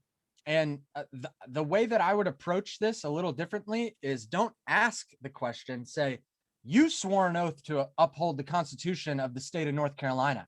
I didn't. It doesn't bind me. It binds you. It's the cage that you have to stay in, not me. I'm one of the people of North Carolina. Therefore, I created you. I give you any jurisdiction that you may have. And right now, you don't have jurisdiction here, period. You don't have jurisdiction. I'm one of the people. You are an agent of the state. I created the state. Now, figuratively, obviously, figuratively, from generation to generation to generation, the people wrote the Constitution. I wrote the Constitution. I wrote the Constitution of the state of Tennessee. You wrote the Constitution of the state of North Carolina. So, granted, I know at the end of the day, Andy, you know, they have the guns and you could still end up going to jail. But I got to hand it to you, man. Even though you didn't say the words that I said so far, just the fact that you stood there and stood up for your sovereignty is fucking incredible, man. I mean, you're the kind of person I want to be around all the time. It's people like you that I want to be around. She does not have a right to ban you from the farmer's market. Now, it'd be different had you caused someone harm at the farmer's market, then yeah, right. Absolutely she has a right to do that because you don't have a right to harm people at the farmer's market. But you walking around with a t-shirt or a sign, or doesn't matter. Doesn't matter. She does not have a right to do that. And the cops didn't have jurisdiction at all in this scenario. But I just wanted to say that. This is my little interjection so far, Ed, but I want continue the video. Yeah, let's roll it, and then I'll come back with some thoughts. But I want you to see. I'll let you play the rest of the video. I just Yeah, no, I'm glad you jumped in there because I mean, it's like I know about all these things, but when it's like in real time and there's 3 thugs there with guns, you're like kind of panicking a little bit in a way because you're not used to it. You know what I mean? So it's like the more you do it, the more comfortable you become. Oh, yeah. I've rehearsed. I rehearse this shit every day. I should probably do that. I read the Article 1 in the Declaration of Rights in the Tennessee State Constitution. I have that shit memorized. I read it every day. I think when I'm put in this situation, I'm going to speak. Yeah, I think that's what I'm gonna do. But I'll play the rest of it. It's pretty interesting, I guess. I mean, I want to get your thoughts on it, so I'll roll it. It's not a crime to exercise my First Amendment right. I'm not soliciting anyone. Leave the property, yes or no? I'm not soliciting anybody. It doesn't matter. They can ban you for any reason, and you're banned, so you have to leave. They can't ban me for any reason. What do you? No, they cannot. All right. Are you gonna leave or not? It's that simple, huh? It's that simple. Amy, you really want to do this? I've been coming here all year. I give to this place every week, faithfully. People are, I am not soliciting anyone, Amy. You know this. I'm not going up to anybody. I'm not, please, are you going to do this? This is where I buy my food. I've asked you. This is where I buy my food. Amy, are you going to do this? We had a conversation. We've already. Amy, we had a conversation. You know who I am. Amy. All right. You need to leave, sir. That's it? Yes, you were told in front of us. So now if you don't leave, we can charge you with second-degree trespass. I don't want to take you to jail for something dumb. Do you really want to do this? Do what? Is this really what you want to do? You want to arrest people for exercising their First Amendment right? It's not because of your exercising your First Amendment right. You're welcome to go out on Yorkmont Road and fly your sign. I'm a peaceful person. It doesn't matter. I'm not committing a crime. Who's the victim here? Okay. Sir, are you gonna leave or no? Right now. Oh wow, you guys are putting me in an interesting position. You're putting yourself there by not following commands, sir. It's commands? Yeah, you can leave. You swore an oath to the Constitution, sir. All right, I'm gonna give you 2 minutes. 2 minutes? If you're not leaving, then you're gonna go to jail. You swore an oath to the Constitution, sir. They don't like that when you bring up their oath. When you hold them to their oath, they can't stand that. Man, goddamn, Andy. I mean, I wish I would have been there, man, because that was your opportunity right there. When he said that about commands, that was your opportunity to spit that Mark Passio shit right in his face, man. I know. You know, oh God, and that's I would have been like, I would have handled it, just a little. It's only because I rehearse this shit all and I think about it all the time in these situations, and it's like, I would have been like, no. A right is any action that does not cause another sentient being harm. I'm not causing anyone harm. Therefore, I am full within my rights to be here. Right. You taking me away from here and putting me in jail would be causing me harm. That you do not have a right to do. You do not have a right to kidnap me, and nor do you have jurisdiction at this property. You don't have jurisdiction. Sorry. The only way you have jurisdiction is if I give it to you. Sorry. And then if they put the cuffs on you, that's when you go, well, hey, I'm a merciful king. How many years in prison do you want? We're going to start with 1. If you don't tell me, it's going to be 10. How many years in prison do you want? You just say 1, because if you don't, we're going for 10. Let them arrest you. Pull out that common law case and crucify those people. Crucify them. Should I go back? Because I was thinking about going back with the sign. So I can put you in my ear. You don't have the common law knowledge that I have. Oh, dude. I'm just like, I was pretty deflated after this, being like, oh man, I need to understand my rights. But it's well, and that's the thing too, Andy. That's something, the law granted, we know that this is all bullshit. We know it shouldn't exist. Mark Passio has explained it ad nauseum. Like, we understand morality in that even common law is moral relativism. It is. Because what is common law? Well, the law is whatever the fuck I say it is really what it is, or whatever you can get a jury to agree to, right? The law is whatever you say it is. That's moral relativism. That is immoral. That's wrong. But regardless, unless I don't see the militia behind me ready to take these people out, so our best bet is in court, unfortunately. So that being said,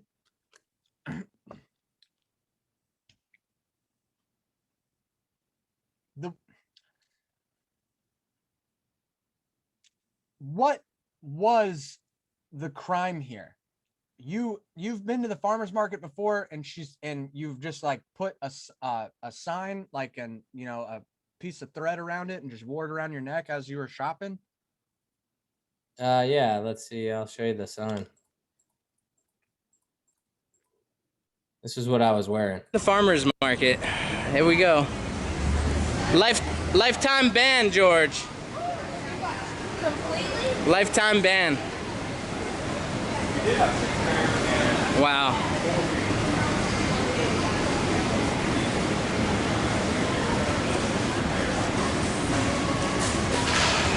So there you have it. I'm not as educated about my rights as I should be. I probably should have let them arrest me. How did you go back in the building? But I don't really feel like. What's that? Why? I don't get it. Why were you able to get back in the building? I was just sort of heading that direction to leave. I mean, because it's like an open kind of building. Oh, okay. But yeah, that's the sign I figured they would have made you walk around the building, Yeah. That's the sign that I was wearing, bro. Like, dealing with that today, I know. Probably should.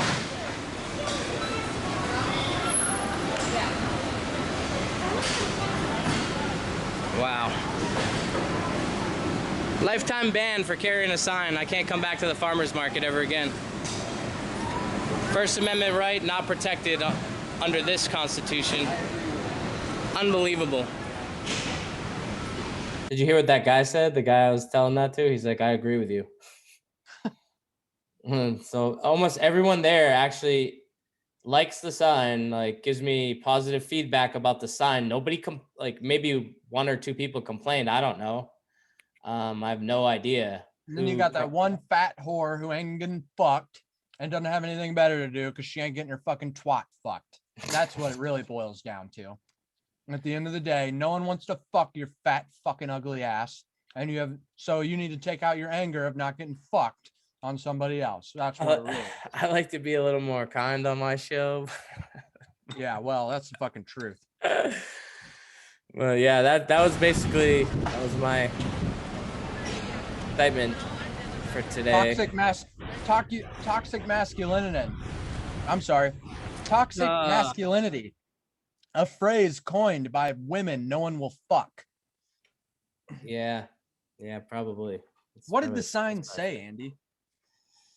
What did the sign say? The sign said COVID-19 vaccine makers are exempt from liability. That's what it said.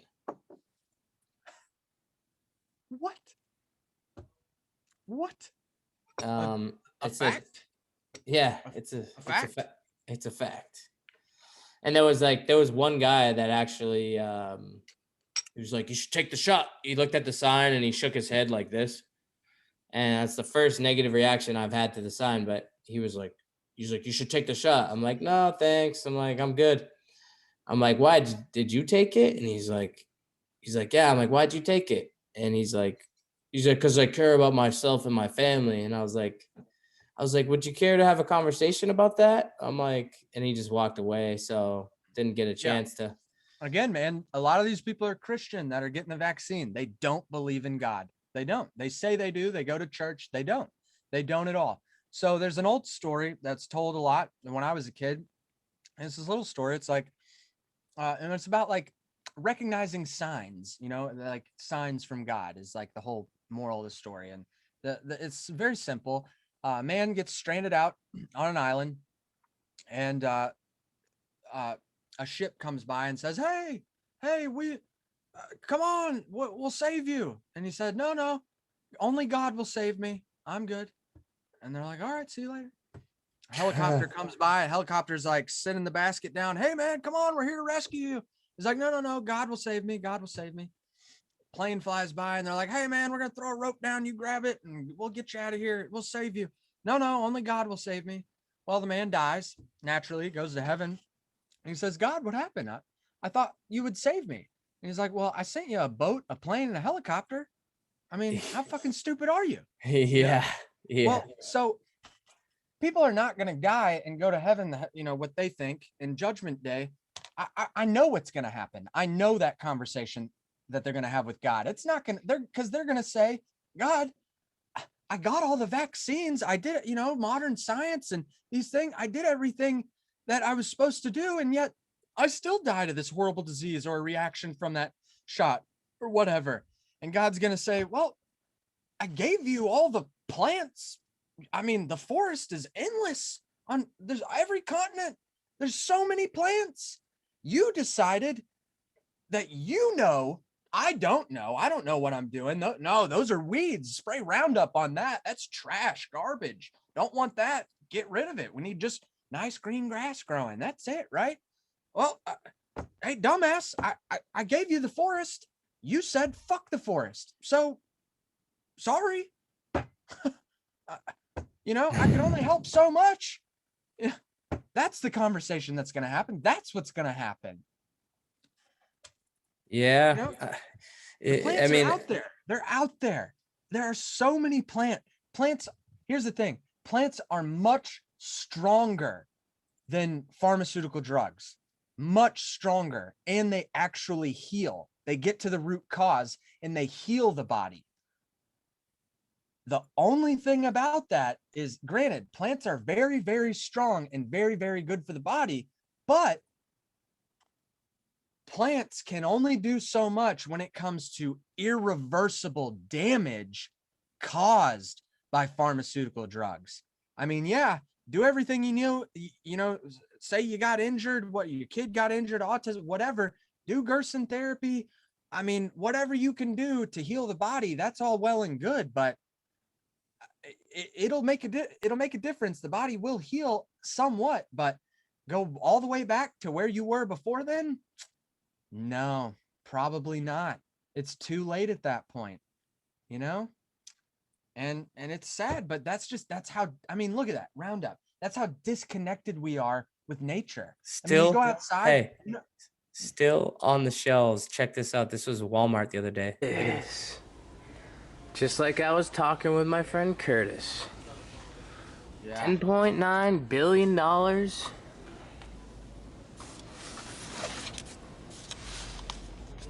Monsanto Company.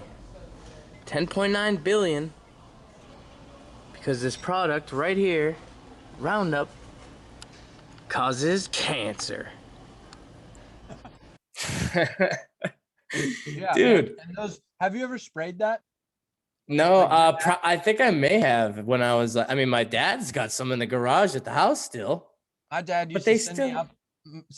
My dad used to send me out there. He's like, son, go spray the yard. I was like, I don't know, 15, 16, 17. I didn't know any better. Well, it's interesting. This blows my mind. And I always thought, it always pissed me off. I was like, this goddamn, what's with these fucking cheap handles? Because you go like that, you get the pressure built up, and then you start spraying it. You're spraying it. What happens? The goddamn trigger, not from the nozzle, there's something in the trigger as you're spraying it, the shit just leaks and it's getting all over your hand and shit. And I was just like, God damn it. And I'm the world's worst about washing my hands before I eat. I'll be out in the garden, my hands are all black, and I just go to eat and I'm like, oh shit, I forgot. Or sometimes I'll eat the whole meal and be like, oh, whoops. So imagine how many times I probably didn't wash my hands and just went and ingested the Roundup, Dude, I used to lick my golf balls when I was young. I would lick them to clean them, just dab my tongue on it a little bit. Like everybody that I know that played golf did that. Really? I've never heard of that. Ever. It's not very intelligent, seeing as how they put all kinds of crazy fertilizer on this grass all day, every day. And then I finally realized, like when I was older, I was like, give me the moist towel. I'll take the moist towel. You know, I don't know if you've ever licking golf balls with Roundup on it. Andy, I don't know if you've ever been to a golf course before. I have, but you know, every like 2 or 3 holes, they got this little thing. You stick your ball in it and you go, shh, shh, yeah. You know? Yeah, it's called the ball. It's called the ball washer. Yeah. You ever seen one of them? Yeah, not really, apparently, because I just use my tongue. Maybe that explains all the brain damage. The fucking glyphosates at the golf course, licking my golf balls. But yeah, that Roundup on the shelf at Walmart, it was so crazy because it was literally like 50 feet away from where they were having a vaccine clinic. They were having like a vaccine clinic in like the very back corner of Walmart, and it was like an 8-foot table, and that was like their vaccine clinic. Do you know that like there are some barber shops and beauty salons that you can go to and like get the vaccine there? What? Like, I did not know that. This other video I wanted to show you, I don't know if you've seen this, but this was my investigation of Novant Health. They were doing a pop-up vaccine clinic here in North Carolina using the pastors, like we were talking about earlier, all these people that claim to believe in God and, you know, an intelligent creator, that are you know, listening to their pastors that are telling them to get vaccinated. And as part of Event 201, that pandemic simulation exercise I know you know about, held in October of 2019, they talked about that in Event 201, how they were going to have to use influencers and pastors and stuff to, you know, sort of mind control and manipulate and pressure their worshipers and their followers and stuff to get this vaccine. So this is in the back of a church, Thrift Methodist Church in Charlotte, North Carolina. After about an hour of me and my friend Deb questioning these, we were acting like we wanted to get the vaccine, right? I was like, I'm going to post the whole conversation. It was about 45 minutes long, but I was acting like I wanted to take it. I was like, oh, I love vaccines. I'm so excited. Vaccines have done so much for my life. I'm like, and then I went on to say, like, I was like, you know, I don't really think the vaccine's safe and effective, but I just want my freedoms back. So we're going back and forth with these supposed nurses at this pop-up vaccine clinic. There isn't a pharmacist on site. There isn't a doctor anywhere on site. There isn't any emergency services on site. So I was saying, what are you going to do if somebody has a bad reaction to this? And she was like, the woman was like, well, she's like, we have protocols that are covering us for today or something. But check this out. They called the cops on us after they realized, and this was another moment, bro, where I was like pissed off that I didn't like assert myself. Like, what were they going to arrest me for here? You got to watch this, just like a minute clip here with the cop. Check this out. But why do we have 3 police officers showing up now that we're all of a sudden asking questions? I don't understand. I'm feeling a little threatened here. We want to make sure that you have all the information. But why are there 3 police officers here? Why are you here? We want to make sure. We're here to keep the peace. We're just asking questions, but now I feel threatened by your presence here, all the 3. Here to keep the peace, and you just continue to have the conversation after they've given you the information. No, they haven't given us the information, and by law they're required to. But we have given you the opportunity to get access to that. Okay, so you have to call police officers here? You're supposed to provide me a manufacturer's package insert. There's not like a gray area on that. It's pretty solidly written. Yeah, there's not even a gray area on that. Not even a little bit of a gray area. Like, we're just looking for informed consent and asking questions. So yeah, that was literally, that's what happens when you ask health companies real questions about the vaccines. You know, what it tells me is at these pop-up clinics, it seems to me like there's an order that if anyone asks any questions, call the police. Right. I mean, there might not be, but it's what it looks like. I mean, I asked the woman, I was like, have people been asking questions? And she's like, oh yeah. I'm like, they've been asking these questions? Yeah. Well, and here's the thing, man. This is what people need to understand too. We're in trouble, dude. I mean, look, you can spend hours and hours and hours listening to Mark Passio, and Mark Passio is the fucking man. And if you want to know about morality and really understand morality, that is the place to go. Granted, at the same time, and I'm not knocking Mark at all, but there are rules in place that govern society, which is the legal system, the judicial system. And so therefore, even though it's immoral, it's worth your time to learn it and understand it, because the law does not protect he who slumbers on his rights, period. And the fight being on paper, the fight is not in the courtroom, despite people watching Law and Order and thinking that it is. The fight is on paper. That's where the fight is. That's what makes it fair. Something else that makes it fair is the government has no obligation or responsibility to teach you what your rights are. It's called self-responsibility. It's all on you. That makes it fair. Granted, it's immoral for them to take advantage of your ignorance, but at the end of the day, whose fault is that? That's your fault. Because the information, especially with the internet, it's all out there for anyone to read. That's the thing. You don't need to be a doctor. You don't need to be a lawyer. If you can read, you can know what the doctors know. You can know what the lawyers know. You don't need a piece of paper that says you know to know. All you have to do is be able to read. And that's one of the reasons I get so frustrated. Oh, you're not a doctor. You don't know. It's like, I'm sorry. It's crazy. I can read. This is a new thing now. Not a lot of people are doing it, but it's called reading. It's like English literature. It's crazy concept. Like there's words and you read, people write and you read and then you can write. It's a wild concept, but you can learn a lot through reading, come to find out. Yeah. Actually, I'm reading Fahrenheit 451 again.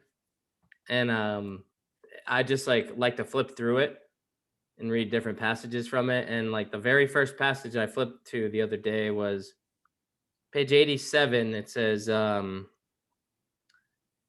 but that would just nibble. This is like when the guy Montag, the character, is like basically trying to fight against the system and take it down. Montag was a fireman and he was like part of the crew that would go in and burn all the books and stuff. And he's like realizing they need to preserve books and preserve thinking and writing and all these different things. And it says right here, it was like, but that would just nibble the edges. The whole culture shot through. The skeleton needs melting and reshaping. Good God. It isn't as simple as just picking up a book you laid down half a century ago. Remember, the firemen are rarely necessary. The public itself stopped reading of its own accord. You firemen provide a circus now and then at which buildings are set off and crowds gather for the pretty blaze, but it's a small sideshow indeed, and hardly necessary to keep things in line. So few want to be rebels anymore. And out of those few, most, like myself, scare easily. Can you dance faster than the White Clown, shout louder than Mr. Gimmick and the Parlor families? If you can, you'll win your way, Montag. In any event, you're a fool. People are having fun. That was crazy how I just happened to, the very first time I picked up the book, that was the first page I opened to, and it just says, the public itself stopped reading of its own accord.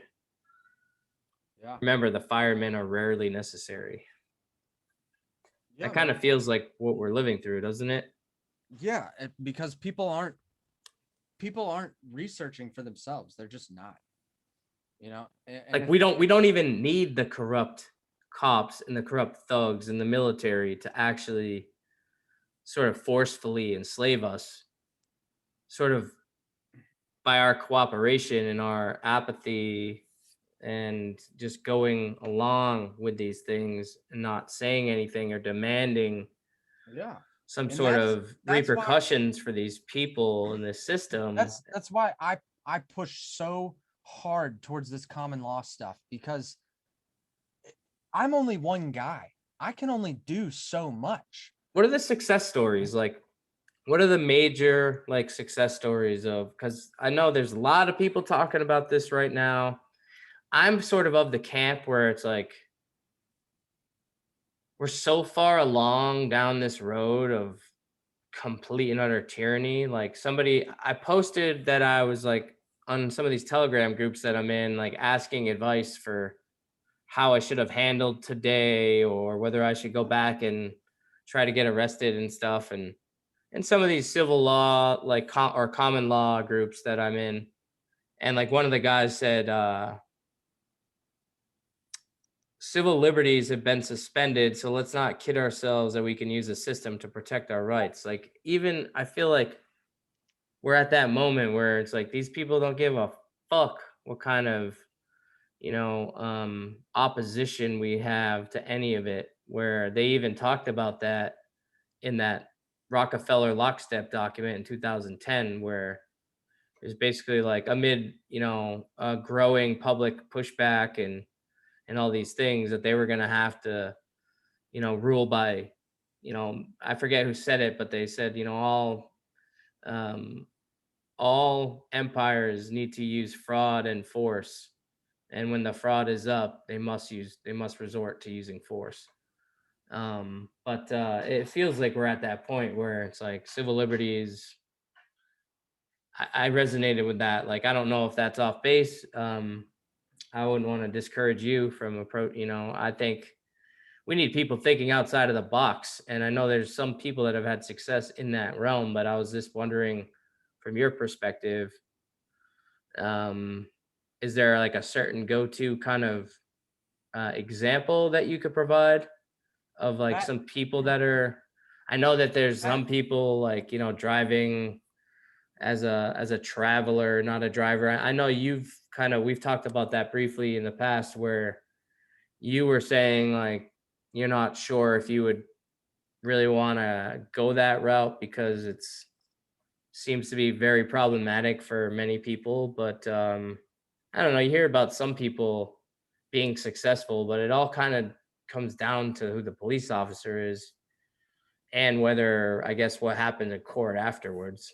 Yeah, well, that's the thing is, if you get into court and you start suing these people and you make an example out of them, things will start to change. If millions of people filed a common law case, I mean, just the financial burden alone on the state would be an incentive to let you win. You understand? Like, I'm only one guy. I can only do so much. And granted, yeah, they have the guns, but based on the theory, I don't think I can lose. I think it's literally impossible for me to lose. Again, unless they completely trash the system. And in which case, when you bring that case to Supreme Court judges, justices, no, I truly believe that they are going to be like, wow, finally, a real court case, a real common law case. Finally, something interesting, not this boring shit we've been doing for years. Finally, someone gets it, because those Supreme Court justices, they study the shit out of common law. They know all about it. And they will use their words to try and screw you. They'll try and get you to screw yourself with your own words by asking you, trick questions. And the whole idea is when you're in court, you don't need to say anything. You've already said everything. It's all on paperwork. So if they ask a question that you don't want to answer or you don't understand the question, just say, I object. I have nothing to add, Your Honor. It's all in my paperwork. Make them read the paperwork. That's where the fight is, on paper. It's not in the courtroom. All right, you heard it here. We're gonna follow you along this journey, and I need to at least educate myself on how I'm going to proceed going forward, because I'm sure this won't be the last time I get confronted with people if I plan on going out there and wearing signs and shit. So I got some homework I got to do, but Section 2, sovereignty of the people in North Carolina's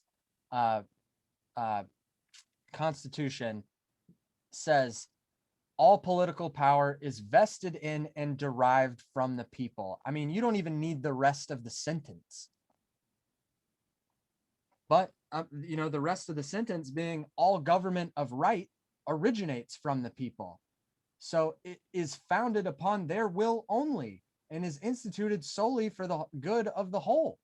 That sentence is powerful, man. As long as you're one of the people, you own the government. The people own and created the government, and the government owns the citizens. When you go to court, you do not want to be a citizen. And if you hear the term sovereign citizen, run in the other direction, or if you get the opportunity to talk to that person, tell them you cannot be sovereign and a citizen.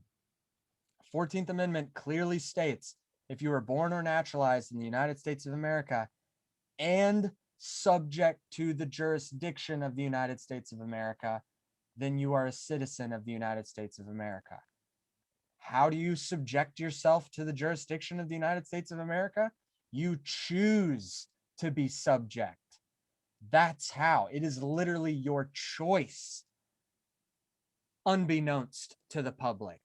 Have you done that? I hear a lot of people talking about correcting their status. Have you done this yet, or is this something that you plan on doing? I've heard correcting their status. Yeah, like their status. So like currently, I guess if you have a social security card or, social security number, or a birth certificate, that you would be considered a citizen, correct? Aren't you like? No, you are considered a citizen if you're born here and subject to the jurisdiction of the United States of America. Your social security card and birth certificate don't mean anything. I mean, yeah, there is some underlying meaning to all of that I don't waste my time investigating that, because it's a point that doesn't matter, because you can choose to be a citizen for some purposes and one of the people for other purposes, mainly going to court. When you go to court, you should be one of the people always. So there's no requirement or need, in your opinion, to change your, because I hear this all the time, correct your status. I just had a guy in our freedom community who just became a state national, a North Carolina state national. I don't know, there's something called like the do not detain list. Have you heard about this? No, but here's the thing is, I'm again getting back to the Constitution here. Where is state national? Where does it say what the state national is? Nowhere. It's not in the documentation, in the Declaration of Rights. It's not. But people is also not clearly defined. We don't really know what a people is, but we do know what the people's relationship to the government is, and that's all that matters. And you'll hear, well, there's no common law courts anymore. There's all the courts have it's maritime admiralty law, and they've got the American flag with the gold fringes and all that. And it's like, yes, okay, yes, there is some significance there, but what that significance is irrelevant. It doesn't matter. And I would say to these common law people that might say that yeah, you're right. There aren't any common law courts. Why? Well, where is the common law court? It's with you at all times. Therefore, you have to create it. You have to create the common law court in every court case that you open. And how do you create that? Very simple. In your opening sentence, the very first thing you say, I, Ronnie Ross, am one of the people of Tennessee, and in this court of record complain of so-and-so. It's that easy. It's that easy. And if they don't object, it means they agree. Through their non-objection. Should I do that? Should I do that for my harassment at the market today? Do what? Claim a court of record and be like, or common law court? No, because I mean, granted, you literally could. I mean, you could have taken all the people out of that. You could have set up a jury. You could have set up a magistrate. You could have had that lady and the cops as the defendants, you as the plaintiff, and you could have presented your case. Abso-fucking-lutely. You could have done that. But granted, you're more than likely, none of those people are going to agree to that because they're all cowards and they don't understand. They haven't done the research. They don't know anything about this. So in that sense, no. The only thing that, granted, it's, be kind to the police in the sense that somewhat keep your tone of voice calm. But all you need to say is, I'm one of the people. You don't have jurisdiction here. Sorry. Don't try your best don't say I'm not a citizen, I'm one of the people. Don't say that. Just say that you're one of the people. That's the thing in court. When you say that you're one of the people, they can object, but they can't just object. The burden of proof is on them to prove you're not one of the people. And they can't do that. They can't. Because, and the reason why is because if you're born here and subject to the jurisdiction, there's that and subject to that implies, well, what if you're born here and you're not subject to the jurisdiction? Then what would you be? Well, you'd be one of the people. And what did the people do? They ordained, created the government, and established, wrote it down on paper, and the Constitution for the United States of America, or for the state that you live in. We created it. The people created the government. The government's the one that created this classification of citizen. What they did is they freed the slaves, and then they turned everyone into a slave. With 13th Amendment was freeing the slaves. 14th Amendment, citizenship.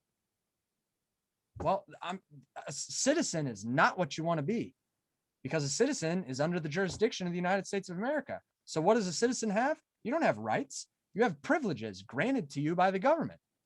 That's what you have. You don't have rights. Citizens don't have rights. You have privileges granted to you to the government.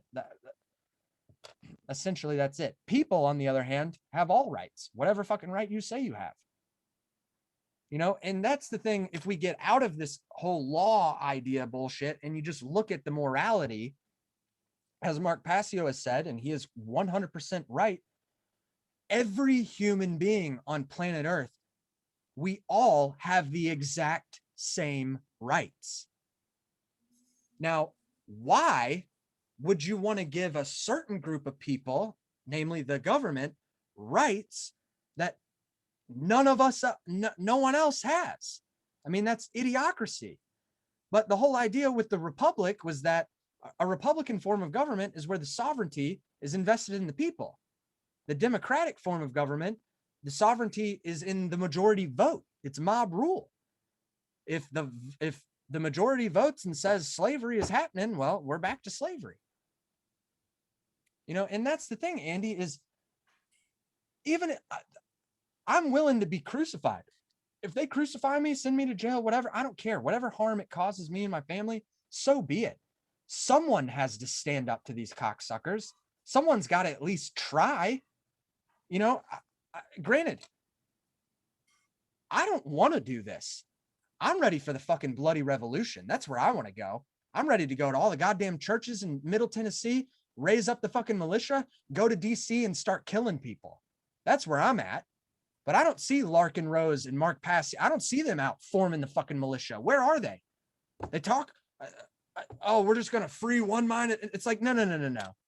Either get your ass in the fucking courtroom and make shit happen, at least try, and then find out, oh, it doesn't work. And then let's go to the bloody revolution. Those are the two options. There's no changing one mind at a time. It's like, I love Mark Pass. I love all these content creators, but it's time to stand up. It's the reason common law hasn't worked for so many people is because they haven't done what I'm talking about doing.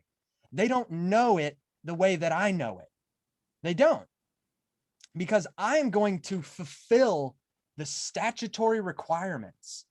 My case and everything I do is going to fall in all of their rules. I'm going in the devil's playground and I'm playing by the devil's rules. Unbeknownst to the devil forgot that he created rules that fuck him in his own asshole. You know? I hope you're right, dude. I love your passion about it, and I'm fucking going for it, you know? And that's what we need is once I get this one case with weed, get marijuana legalized in the state of Tennessee all by my goddamn self, then I'll have fucking proof. I'll stick my goddamn neck out there. And then it's game on. It's game fucking on. I'm gonna set up all sorts of like, please donate to this cause so I can quit my fucking job and I can just do this full time. I will sue every pharmaceutical company. I'll sue every water company in every goddamn city in America. We will get fluoride out of the water. We'll get chlorine out of the water. We will hang these CEOs and their top 50 employees underneath them, hang them on the White House front lawn. We're going to hang people. That's where I'm headed with this. Damn, yeah. That's where I'm headed. And that's what's going to happen. I mean, it feels like these people certainly deserve it, right? All the pain and suffering they've inflicted on the and on let the me tell world, you, man, people in government, it's going to be a lot easier to hang them than it is citizens out in the world, in my opinion. The reason why is because they swore an oath. I'm holding them to it. Yeah, actually, I want to play this little video right here as you're talking about standing up to people. This is a great little clip right here. Ready? Was that ant that stood up to me? Yeah, but we can forget about him. Yeah. One ant. One ant. Yeah, you're right. It's just one ant. Yeah, boss. They're puny. Puny? Say, let's pretend this grain is a puny little ant. Did that hurt? Nope. Well, how about this one? Are you kidding? Well, how about this?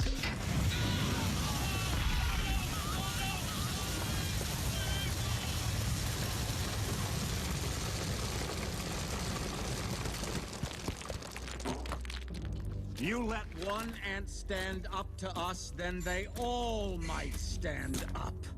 Those puny little ants outnumber us 100 to 1. And if they ever figure that out, there goes our way of life. It's not about food. It's about keeping those ants in line. That's why we're going back. Does anybody else want to stay? Yeah. I love that. I love that video. I was thinking about that as you were like, somebody's got to stand up to these fucking sick pricks, you know? Yeah. I love that little short little video from the Bugs Life Disney mind control movie. It was good message nonetheless. I remember A Bug's Life. Yeah, me too. I don't remember feeling that fired up about that one scene where it's like, yeah, it's pretty obvious that that's what we need, you know? It's like, yeah, starts with one, and then, you know, courage is contagious, just like fear is contagious and all these things. It's like, yeah, man. Well, that's the thing is that's and that's where my problem right now is I can, again, the theory's there, but until I do it and win, it's kind of pissing in the wind here. right. You know? So I've got to go to court and I've got to sue the state and make cannabis legal in the state of Tennessee. And once I do that, then it's game on from that point. And I'm not going to be a sore winner if, I don't think there's going to be any fame attached to this. I think they're going to try and keep it hush hush under the rug. But I won't be a sore winner like publicly towards the state per se, because you need to keep your enemies close. You know what I mean? You need these people to respect you and take you seriously.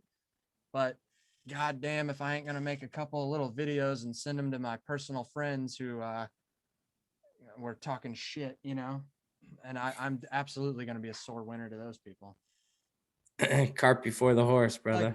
Be like, I got a piece of paper that says I know what I'm talking about. Got a piece of paper. Is that what you want? A piece of paper?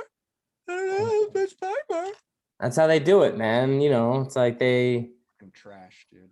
they try to make this stuff seem so complicated. It's like when you think about The law is so easy to understand. Yeah, but I was sort of alluding to some of these bigger deceptions where, when it comes to like astrophysics and calculating like the weight of the planet, like the plane, as I would say, like have you ever tried to look up the calculation for the weight of the Earth? Like, it's so ridiculous, utterly ridiculous. Did they put the Earth on a scale? I have no idea, but they're like, oh, the math checks out, it works. And I'm like, oh, how, really? And I'm like, did you go confirm that? Like, they're making it purposefully complex and ridiculous that no average everyday person could understand. Whereas, our basic 5 senses and common sense and our eyes are telling a completely different story as we go about in the world. It's like, I'm just supposed to take your word for it that there's this magical inner core and a mantle and a crust, and that this inner core, this molten core, is 800 and something 880 miles away, and the furthest you've ever drilled down into the Earth was 8 miles. Like, all this deception.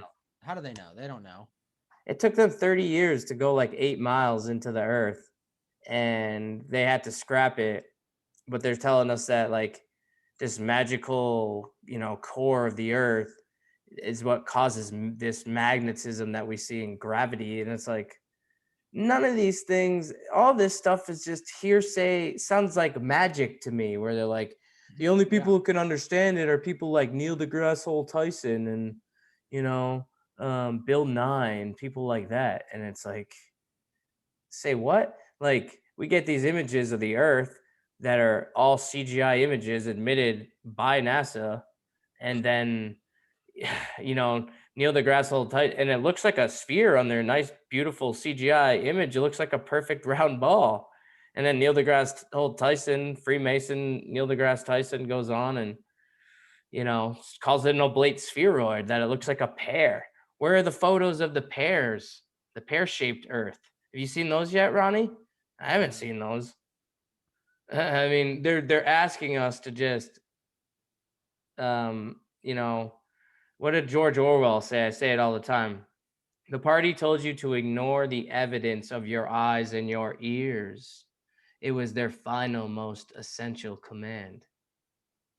Yeah. Like, if they can get us so off kilter where we don't even believe ourselves, our own experience, like our own 5 senses that we can look, we can see, we can feel, we can touch, all these different things, to have us so disconnected from that and thinking that we're just some random fucking cosmic sneeze accident.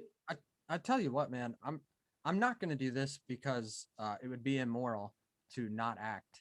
But there are definitely times when I'm like, fuck it. Let's just not do anything. Let's let the communists come in. Just let total communists happen.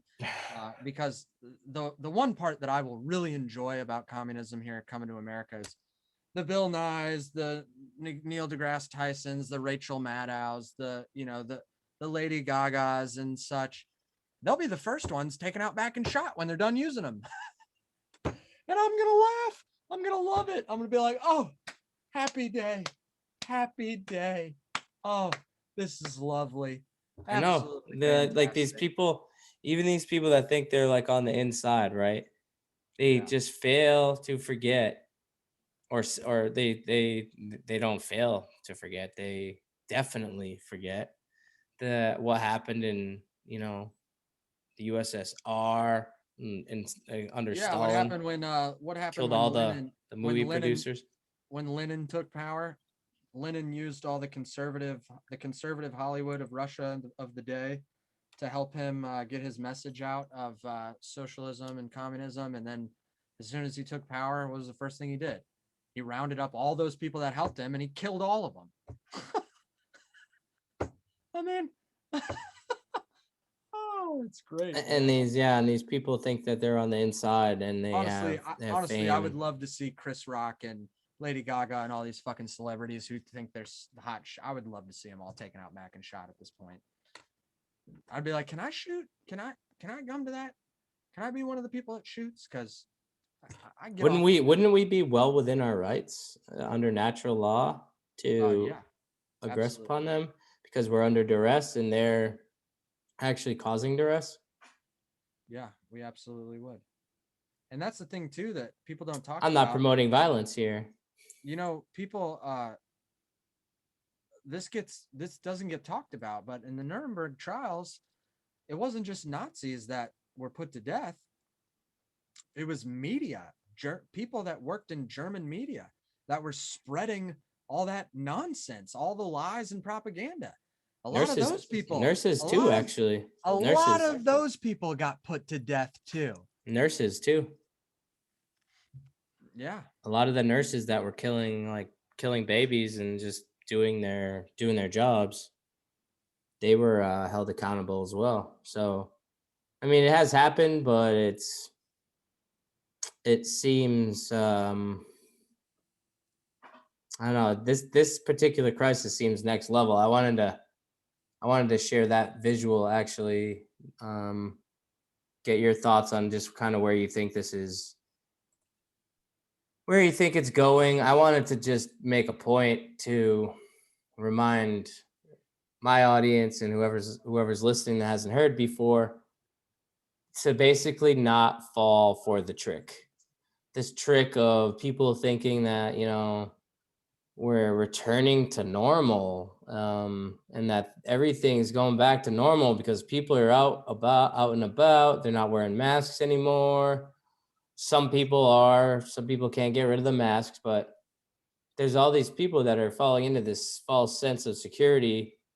And I just wanted to remind people that this was from thegreatreset.com, and I can't stress this enough. This is a big deal. These people, so I'm just going to read this here. It says, the pause during lockdown created by the pandemic resulted in a 7% decrease in global emissions in 2020. The UN states that we need a decrease of 7.6% every year until 2030 to avoid climate and ecological disaster. This means we need to maintain the same decrease every year as if we were living in lockdown. So I wanted to just get that out there in the open, sort of stress to my audience and stress to anyone that's hearing this. Many of you know we're far from out of this. These people plan on locking us down, releasing us a little bit, locking us down, releasing us a little bit. Well, you know, and in some other countries, depending on where you are, it's much more tyrannical. Like in Australia, I think I saw they're having these crazy lockdowns for one COVID death, Novid death, right? I call it Novid-19. Yeah. 22 or 23 cases in a state of 7 million people, and they're on hard lockdowns. In Peru, my neighbor that I rent the Airbnb from, she's from Peru. They have to wear like 2 masks and a face shield, and it's like super enforced. And they can't leave their homes on Sundays. In Chile, they have to ask permission from the police if they can leave their homes, like only can leave their homes twice a week and for like 2 hours at a time. So, yeah, that's what Whitney Webb got out of Chile. Yeah, that's kind of where I was hearing about that, because she was living there. But But so, I mean, we're definitely not out of the woods. That whole cyber polygon, the cyber pandemic exercise from the World Economic Forum was saying that, you know, we were going to experience a comprehensive cyber attack that would attack our transportation systems, the power supply and medical services and all these different aspects of our lives. We saw in, you know, the Texas freeze, that incident, there was a cyber attack then. There was that cyber attack back in December, and the SolarWinds attack, where I was explaining about that in the beginning, where there was 33,000 companies, right? There's that number again, 33,000 companies in December. Magic number, 33. Right. And so then you have the Texas freeze incident, and there was you know, research and people talking about how that was sort of a calculated thing. Weather warfare, we know that was involved. You could go and look up the patent, chemical ice nucleation for weather modification. That's a U.S. patent. It talks about, you know, using aerosols to basically create winter-like scenarios. Back in like a month ago in the state of Texas, there was like, they had a storm with like golf ball, softball sized hail. Like, and it was like going through the roof of Walmart and shit. But this is all part of that cyber polygon, cyber pandemic, the Great Reset, right? You'll own nothing, have no privacy, and life will never be better. And here we are. We see the Colonial Pipeline that just happened, the gas issue up and down the East Coast. That was a cyber attack. And then the JBS, the largest food and meat producer in the world, now suffered a cyber attack. And there's other companies that have, smaller companies, chicken producers and all these other people. And there's Christian at the Ice Age Farmer's done amazing work and coverage on that. Yeah, so I've been pointing people in his direction, but yeah, wow, man, it's we're far from out of the woods. Inflation, we're basically, I mean, have you seen 2x4s? Yeah. Seen the cost of lumber? People think we're returning to normal. I'm like, I don't understand where that I mean, I guess I do understand it a lot now. People are in a deep hypnosis, you know, deep mind control. That shit really works, dude. Yeah, I know. Just repeating something. Hey, I mean, you gotta over and over. You gotta hand it to these people in one sense. I mean, they definitely deserve credit in the sense that they're really well organized and they're really good at what they do. And it's pretty simple, to be honest. They just keep doing the same thing over. It's the same playbook over and over again. And that's how dumb Joe Public is. I mean, that's why, given the opportunity, if I have an opportunity to speak publicly, I'm going to insult the hell out of the public. And be like, yeah, you, Joe Public, you dumb fucking retards. You're so dumb, in fact, that they just keep doing the same thing over and over and over again. And you don't even notice. You have no idea. Do you even deserve to be free? I mean, you do for existing, obviously, morally. But goddamn, there's a piece of me that's just like, Bill, can I join you? Can I join you, Mr. Gates? Because I'm on your level of consciousness, man. I'm sick and tired of this, you know? I mean, granted, I would never do that because I'm not an immoral piece of shit. But you know what I mean? It's like, sometimes, man, you're just like, it's frustrating. People don't deserve it. It's frustrating. I'm doing it anyway because I love them that much. They don't deserve it, and I'm still doing it for them. Yeah, I know. I just think, I don't know, man. I think there's again, I'm speaking for myself, but like, I think when we insult these people, because we were pretty fucking ignorant and stupid at one point too.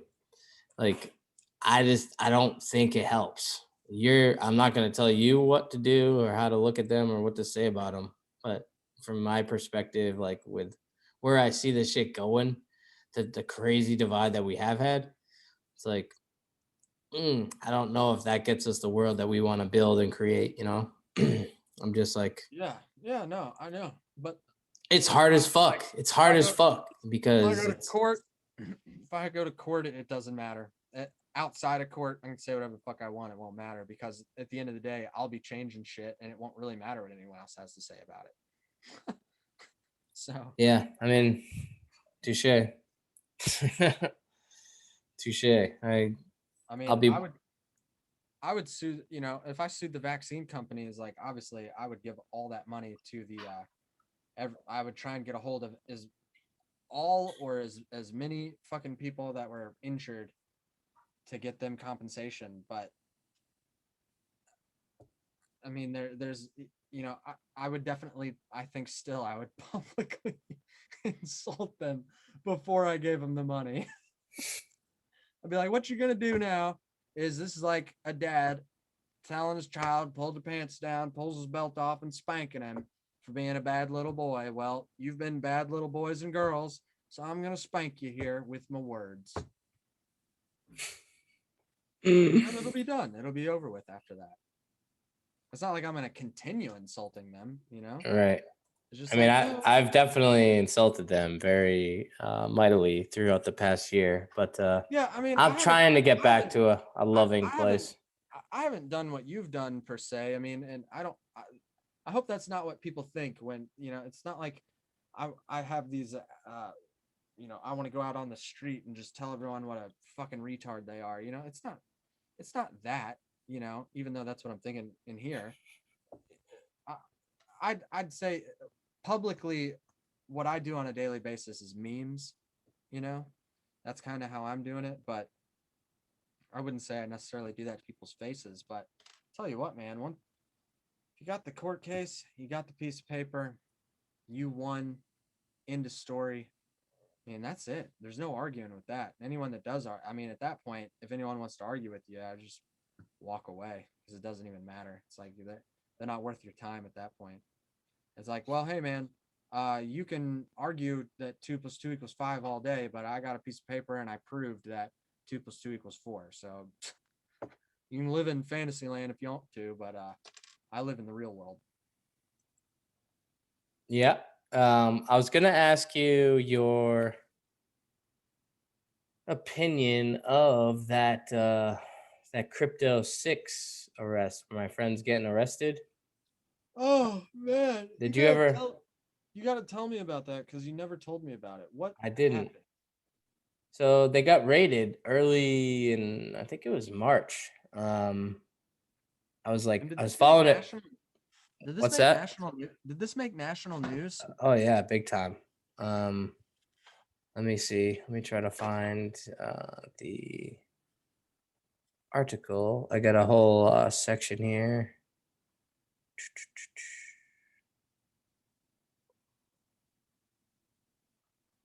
It's crazy, man. They got their house got raided. Basically, they tried to charge them with money laundering, conspiracy to commit money laundering, wire fraud. They're trying to charge my friend Ian like 10 years to life. And it was fucking crazy, the footage of the arrest. They like his girlfriend tells a story about how like she's kind of half naked and like she was like trying to put a robe on and they ripped out the window with some big hook, and then all of a sudden they had a drone flying in the living room, like directly at my friends. Goddamn, that's when you take the goddamn guitar or whatever's nearby and you swat that thing on the fucking ground and destroy it. Yeah. Where is it? Drone better not come in my house. I will destroy that shit. Here we go. FBI descends on Keene. Let's see. Free Talk Live raided again. I'm gonna pull this up. Let's see. All right, so give me a little backstory here. You've got some friends that my friends in New Hampshire. this guy Ian Freeman and another guy by the name of Nobody. I went to my very first protest ever. I was with these guys. It was on Thanksgiving of last year. It was with these two guys that got arrested. They were hosts on this show, Free Talk Live, this radio program. And that's the one that you were on that you showed me a video of? Yes. I was on that. I was on there. What's that? So those guys are the guys that got. Yeah. All right. Continue. So I was on their radio show 5 times. I hung out with them a bunch of times. Yeah. I bought some Bitcoin from these guys. And I bought some gold and some silver from them as well. But apparently they were like, there's questions about the all kinds of different questions. They had set up these churches, like they call it the Shire Free Church. And they set up these churches to like sort of take donations through and help the community in different ways. And I'm not sure exactly how he was like, so they had these different Bitcoin ATMs set up all over Keene, New Hampshire. They had like 6 different ATMs. So they had facilitated the exchange of like $10 million in fiat currency to Bitcoin. So how? So they got. Well, they got on the. I just need to know. I need to know something before you continue. Yeah. So they had gotten people to spend $10 million of like fiat, like Benjamins, in exchange for Bitcoin. Yes. Okay. Now, what did they do with that $10 million? That I'm not totally sure of. But basically they were using it to let me actually, you know what, hold on a second, because I mean I obviously didn't know the ins and outs of their operation. I know one of them's out of jail, and I think the other one was denied bail. Let's see if I can find the notes I took from that, because I dialed in to his court hearing and everything, and it was just crazy to be like, wow, I was just with those guys and now they're like getting super rated. Like it was a lot to deal with. Actually, that was back in March. Oh, here we go. Ian Freeman hearing, March 16th, 2021. Let's see. So the Shire Free Church, they advertised vending machines online. The facts of the case were not in dispute. Everything was public. So they were pretty open about their Bitcoin dealings. I know that. The judge or the prosecution, they were saying that they were trying to charge him with conspiracy to operate.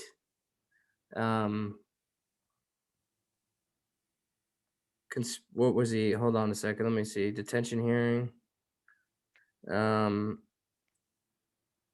So the whole reason, first, before I get into that, like what his charges were or what was going on, the whole reason really for coming after them was in 2016, the FBI took over a child porn site years ago to like use as a honeypot, right?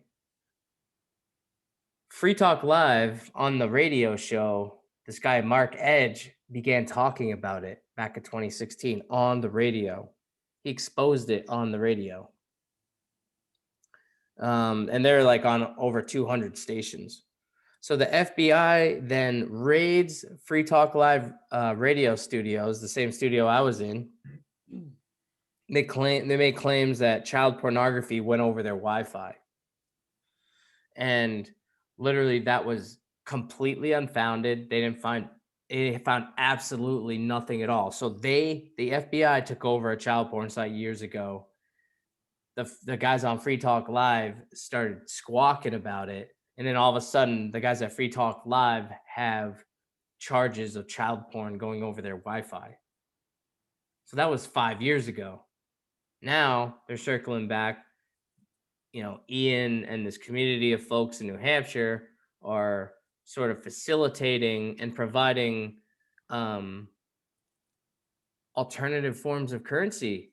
They were like helping businesses locally in Keene, New Hampshire, that would like there was like bars that would accept Bitcoin. There was like restaurants where you could go and eat and pay with your phone with Bitcoin. So he was facilitating the sort of grassroots, sort of alternative, conscious agora, if you will, this sort of counter economy, this alternative market. That's why he got arrested. In actual physical meat space, so he was, and I don't think that he had a license or something, and I think that was part of it too. And there were all these. Well, that's, I tell you, that's a big problem that the founding fathers made, is they did give the government the power to regulate commerce, and that was a mistake. That was a huge mistake. And that's until we change that, it's going to be really hard, even I think with common law, to fight this stuff. Because if the district attorney just brings up that one point, it's kind of like, well, you're shot in the foot here. Like, it's like, okay, Mr. Sovereign, you created the government. You also gave me the power to regulate commerce. So, I mean, at the end of the day, you're still the sovereign and what you say goes. But yeah. God damn. These cats need to file a counterclaim like immediately. I mean, these guys are really, they defend themselves in court a lot, I know. And I mean, I know he didn't do that this time around, but they were trying to say this guy, my friend Ian, was a sophisticated cyber criminal. Like when he's never been convicted or arrested or ever found guilty, no history of cyber crimes, not one failure to appear in court, no violent criminal activity, no alcohol or drug convictions. He was compensated $5,000 for a false arrest. Did not resist arrest. His name change, he had a name change that was on the record. Just all this stuff, dude. A sophisticated cyber criminal. This is what, I mean, these people are so ludicrous that the biggest mafia, drug cartel, death cult in the world is government. And then they persecute innocent, peaceful people that have left no victims in their wake, who are simply like facilitating the exchange, voluntary exchange, by the way, of fiat dollars into Bitcoin. I know, like, there was these guys that I was like kind of following and talking to. The key questions of the case was like, is Bitcoin even considered money? Does vending Bitcoin require a transmitter license? And is what they were accused of actually legal or illegal? So those were like the big concerns there. But man, it was crazy just to like know them personally and to see that happen to them. Yeah, well, I tell you, Andy, those are great questions that need to be asked in the case. But the problem, man, is when you hire a lawyer, you are going in as a citizen. You've given up your sovereign rights. Yeah, that too. You're not sovereign anymore. You hire a lawyer, forget about sovereignty. You're a little bitch slave, and whatever the judge decides goes. Because in statutory law, the judge is the magistrate and the tribunal at the same time. And that is not where you want to go. That's not what you want to be. That you can't win like that. You can't. The only way you can win is by being one of the people, is by being sovereign, in your sovereign capacity in court. And it's like, and that's the thing too, man. It's like, I could help these people, but are they going to listen to me until I have a case of my own, you know? So it's like, I don't even want to reach out to help anyone until I've won at least one case, you know? Right. Got to win one, prove that it works. And that, I mean, you know, the guy I've learned from, he's won a lot in California, but granted, that's him and that's California, and I'm not him. And so what if it worked there? That doesn't mean it's going to work here. I need to prove that it will work here as well. You know, and that's something that Bill has talked about. He's like, I can't give you an example for every situation. He said, if you can't reason your way through this, common law is not for you. You have got to be able to use your reasoning skills. If A is true and B is true, then C must also be true. You know, so that's where all this common law stuff, man, it's like, I've got, you know, all this, a lot of it's right there in the Black's Law Dictionary, and the cases are there to back it up. So the question, the reasoning process is, well, is the Black's Law Dictionary a credible source of information that attorneys and judges will respect? Yes, it is. Are these cases cited in the fucking definition of some of these words? Real cases, did they happen, and will that be respected in court? Yes. So if A is true and B is true, well, then will this work? Well, yes, then C must also be true. You know, I mean, that's the beautiful thing, though. In a court of record, man, you're the tribunal, not the judge. The judge can make all the orders that he wants to make, he or she wants to make. That's all well and good. You let them think that they're the fucking king, whatever. You just object kindly. I object, I object, I object, whatever. And then you immediately get to your typewriter and you write a writ of error immediately. And you go and you submit that to the court that day or the next day immediately. Because what will have happened if the judge makes an order? Well, you have to make another order to vacate that order because you're the tribunal. You're the one in charge, not him. Because it clearly states one of the 5 requirements of a court of record is that the tribunal is independent of the magistrate. I mean, that's a requirement of a court of record. And here's the thing too, and this is what I can't wait to get in the hearing because I'm going to crucify the judge. Okay. I'm going to say, Your Honor, is this a court of record? It's going to say, yeah, it is. I guarantee you. Or he'll even say, all courts are courts of record. And be like, okay, I just wanted clarification. That's all I needed. Thank you. Because then you go back to when you're writing your writ of error, you say, well, not only are these the requirements of a court of record, but I even asked the judge, and you can see on transcript line 47, you know, it's the judge even said all courts are courts of record. You crucify them with their own words. So you actually do step into their courts physically? I thought that you have to appear. Okay. The purpose of a hearing is for the court just to ask you anything that they might be confused about your paperwork. That's really the purpose of the hearing. I mean, technically, no, you don't have to show up in court. Technically, the case, it's on paper. That's all it needs to be had is the paperwork. That's it. You send something, the district attorney responds, and then you respond again and case closed. I mean, it's really that simple. And then you don't ask for a trial. Let the defense ask for a trial. You never ask for a trial. They're not going to be smart enough to ask for one. And here's the thing too, is even if they want to, I've been in trouble several times. I know millions of people in this country have. When that, you submit your paperwork, for me, in my case, it was like 2 felonies for selling 2 ounces of marijuana. Well,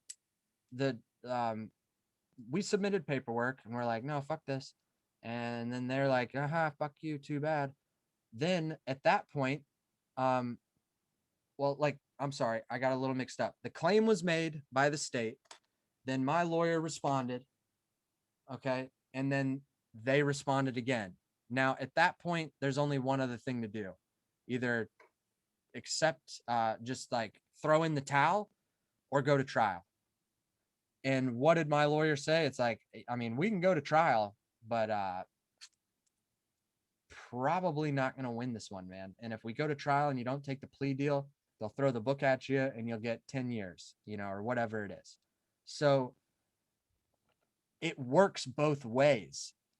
When it's the state that has to go to trial, the state knows that the state is always wrong. And your odds of going to trial are like significantly low, right? And there's a fear to that in you. There was in me, and there's a fear to it. Like, I don't want to, if I lose, I'm going to be real fucked, Well, same goes for them. They're going to be thinking, Jesus, do we want to go to trial? Do we really want to beat this one guy over? Like, are we going to trash the system to beat one like, no, probably not. Probably not, man. Probably not.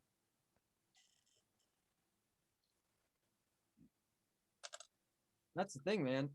I'll be suing judges and holding judges in contempt of court and fining them $1 just to get the point across. So your first case that you want to do is to make marijuana and cannabis legal in Tennessee. That's the first. That's the first one.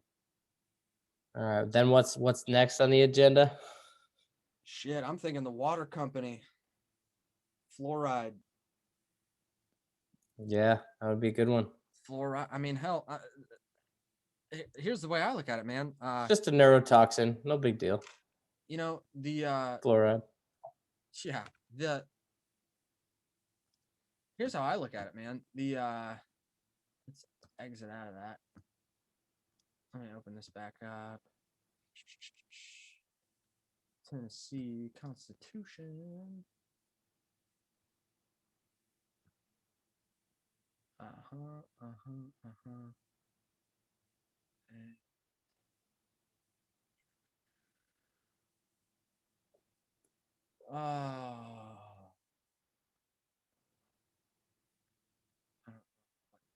fucking bullshit is. Hold on, I'll pull it up real quick.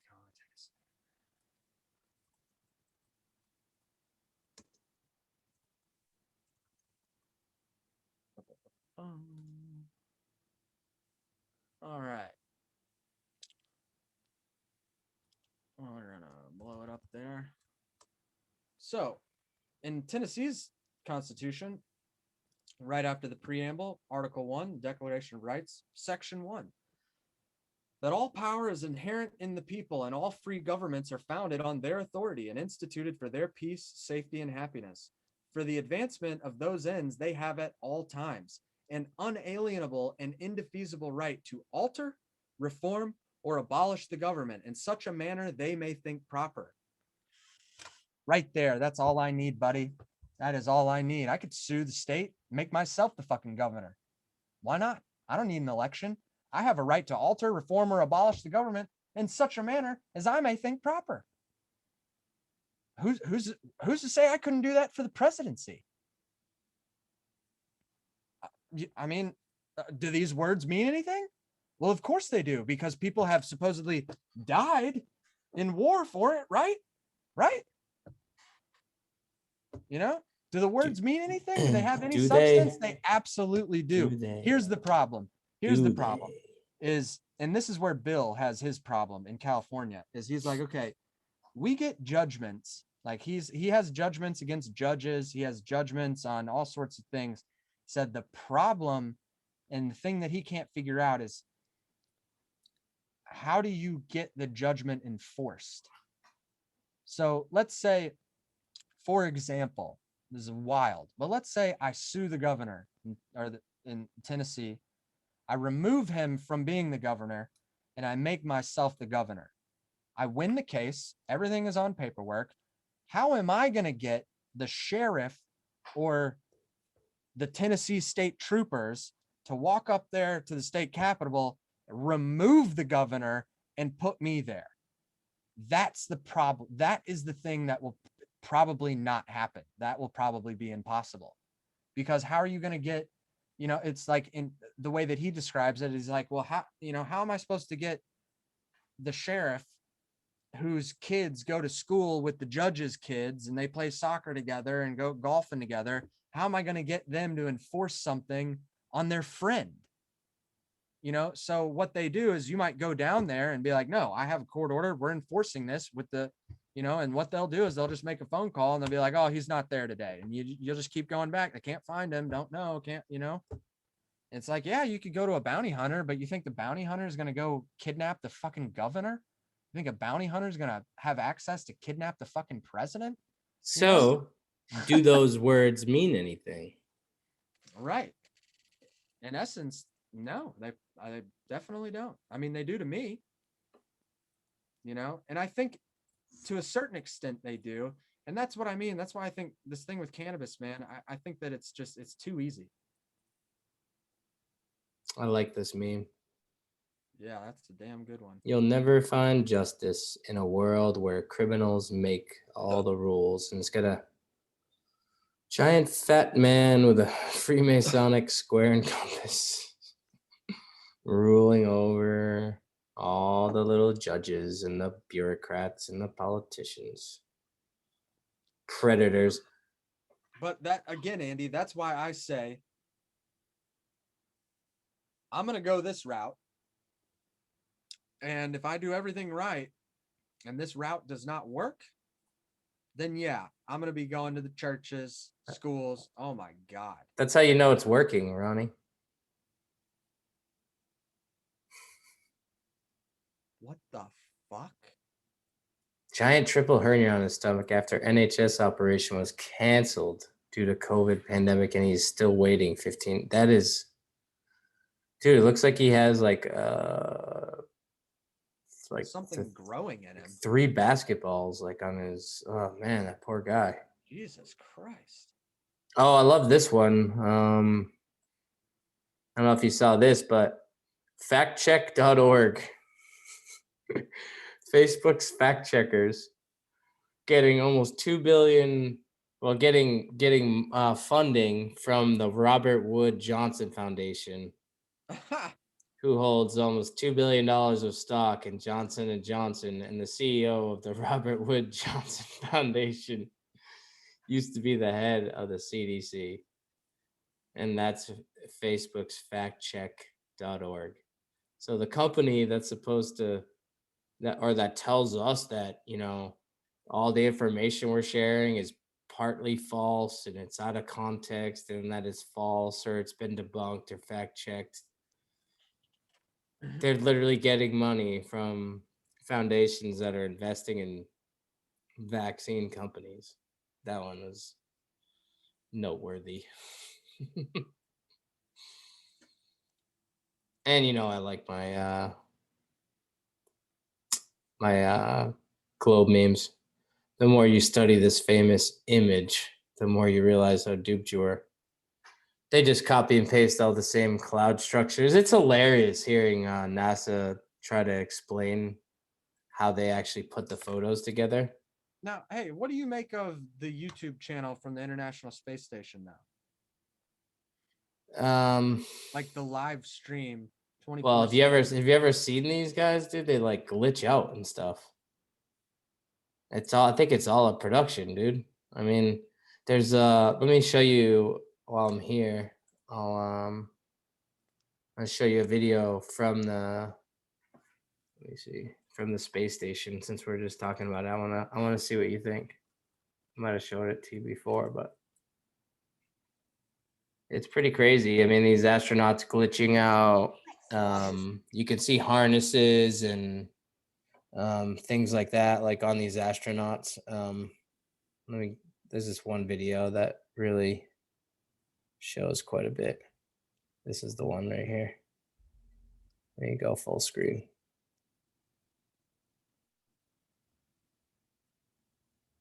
There's this one video where the actor is going around a corner and he is faded out before making it completely out of the viewer's sight.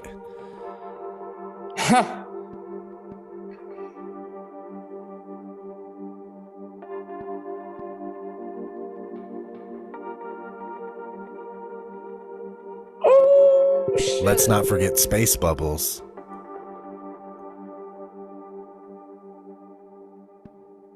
Bubbles in space.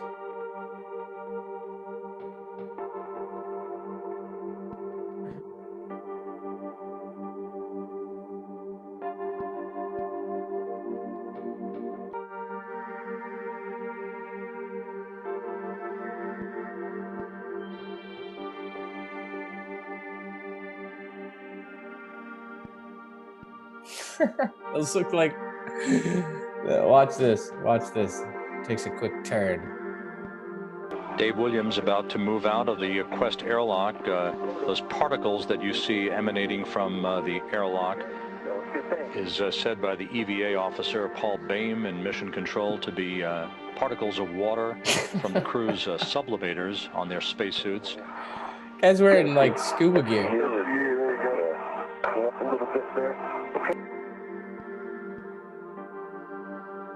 Hey, so I definitely am all for like all this, like the discussion and all. Like I'm with you, man. Like I think NASA is lying about like a fuck ton of shit. Like, look at this is where they train, bro. Yeah. They say that somewhat simulates what space should be like. Look at these images. Oh wow, that's weird. Yeah, that is very strange. Look at the fucking size of North America. Like, I mean, this is what they pass off as like being fucking real. Like, people just totally don't ever ask any questions at all. Like, yeah. Like, look at this, dude. This was so telling to me, this press conference. Like, I am big on body language and, you know, like, this was to set the stage. This was man's greatest achievement ever. And this was the press conference, the very first press conference ever held by these three. And just watch this for a second.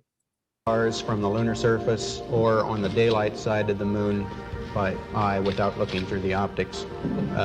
I don't recall during the period of time that we were photographing the solar corona what stars we could see. I don't remember seeing any. You can see the stars. Oh yeah. You know, and pretty much all the time you can see the stars. I don't remember seeing any. So in 1969, the very first successful moon mission, supposedly, these guys are saying that they didn't see any stars, and now you have these clowns, these NASA astronauts, and they're saying, "Oh yeah, you can see all the stars, the zodiacal lights." Watch how they like talk, dude. This guy on the right especially talks to individuals, or talks like he's talking to children. Like, watch this. Time you can see the stars. Right here. I don't remember seeing any. NASA. I remember seeing any. Hold on. You can see the stars. Oh yeah. You know, and pretty much all the time you can see the stars. I don't remember seeing any. Here it is. There's all the stars there, and the cool thing is about it, you can see it during the day. Yeah, you can, and there's more than stars. You can see planets. Right here. You can see moons. You see the gas Magellan clouds of the you Milky Way see galaxy. the Magellanic clouds. Magellanic. See, I just heard the Magellan there's a large clouds. one I didn't and want a to small one, right? Yeah. And then you can see the zodiacal light. Whoa! But dude, right there. You can see the zodiacal lights. Like, bro, these are full-fledged like actors, and they're so full of shit. Here, watch this. Here's some more footage from the ISS. Just check this out. Rock with this for a minute. I like talking about this. It's funny. It's fun. It's a big deception in my opinion. But this is supposed to be from the ISS. This is them talking about how they can't leave low Earth orbit, but just watch. I mean, just look at the. Just watch this. In Earth orbit, that's the farthest that we can go. The kinds of technologies that we're testing out on space station are definitely helping us with our goals of going beyond low Earth orbit. Early in the next decade, the set of crewed flights will test and prove the systems required for exploration beyond low Earth orbit. And this is really the beginning, I think, of human beings leaving low Earth orbit. One thing I really want your generation to embrace is that the Earth is a closed system. We cannot leave the Earth. One thing I really want your generation to embrace is that the Earth is a closed system. We cannot leave the Earth. NASA tells us that they lost the 1960s technology that took us to the moon. I'd go to the moon in a nanosecond.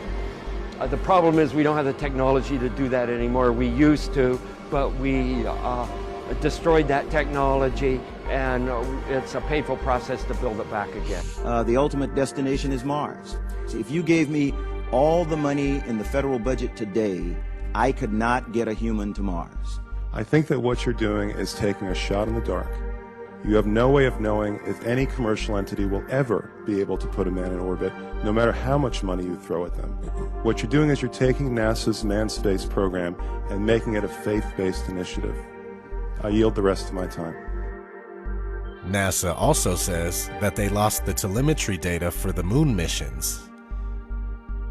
I haven't seen anything that indicates the telemetry data is even in existence, and as I said, even if we had it, we don't have the machines to play it back.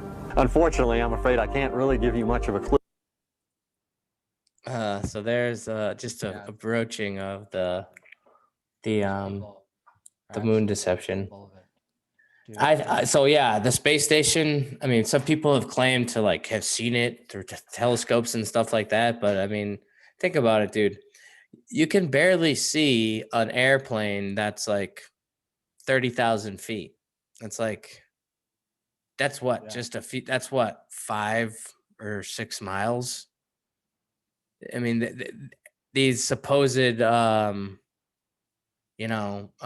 supposed ISS is like hundreds of miles. And it's just if you actually look up like, it's really fun to do actually, but if you just look up like ISS in images in space or satellite images in space, like literally, I mean, all you get is CGI, like every single photo that they have. The only thing that all I have to say is, if this is CGI, can you see that?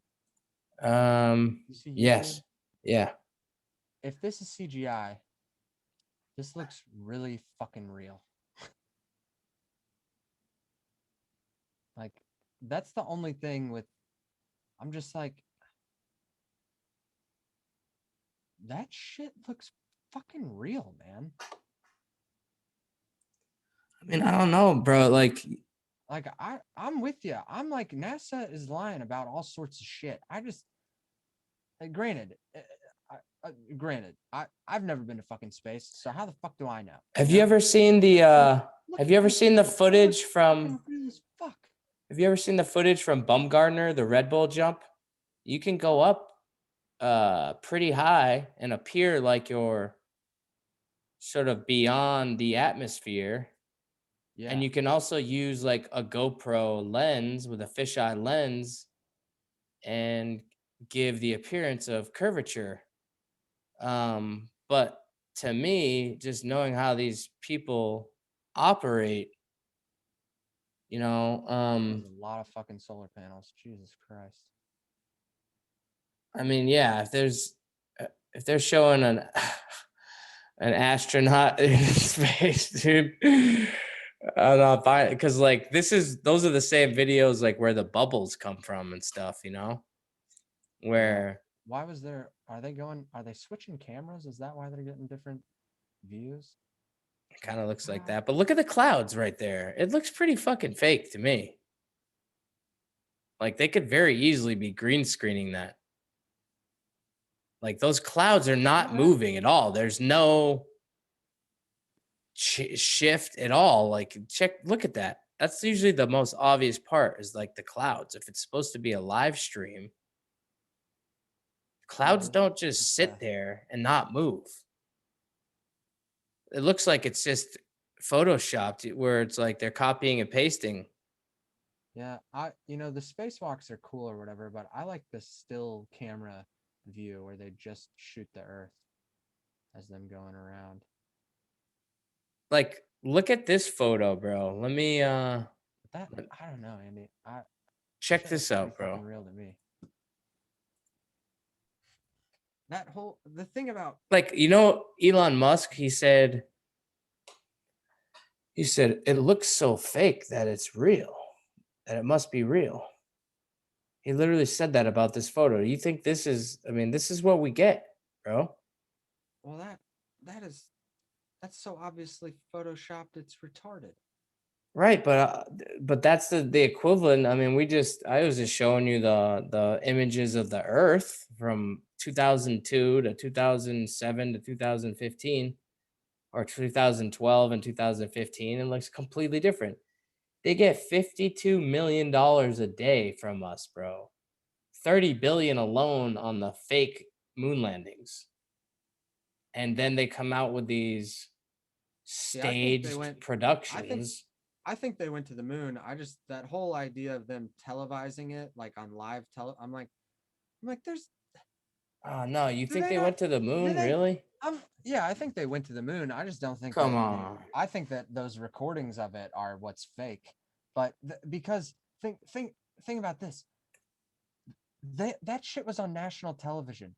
The goddamn Hubble telescope, anytime that there's like anything, photos, anything sent across that long distance, it takes like minutes, days, weeks, months.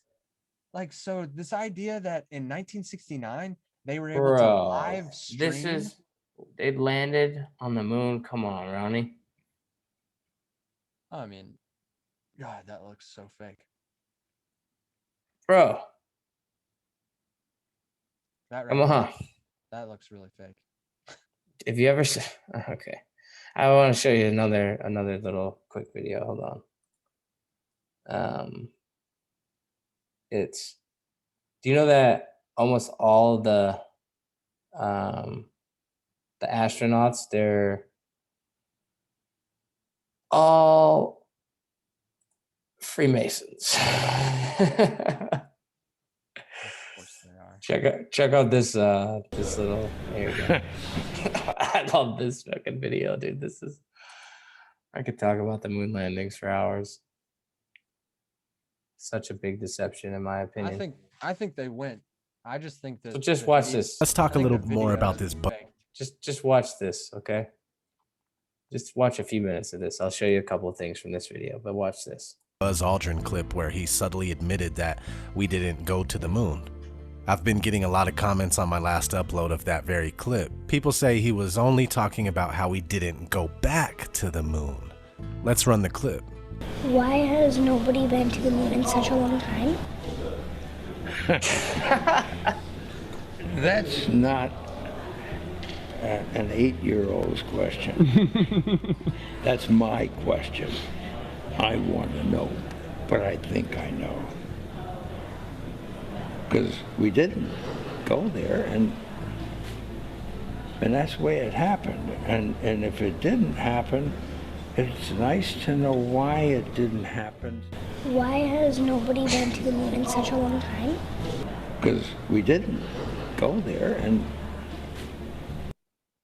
he puts his hand on his chest. That's a Freemasonic symbol, hand signal.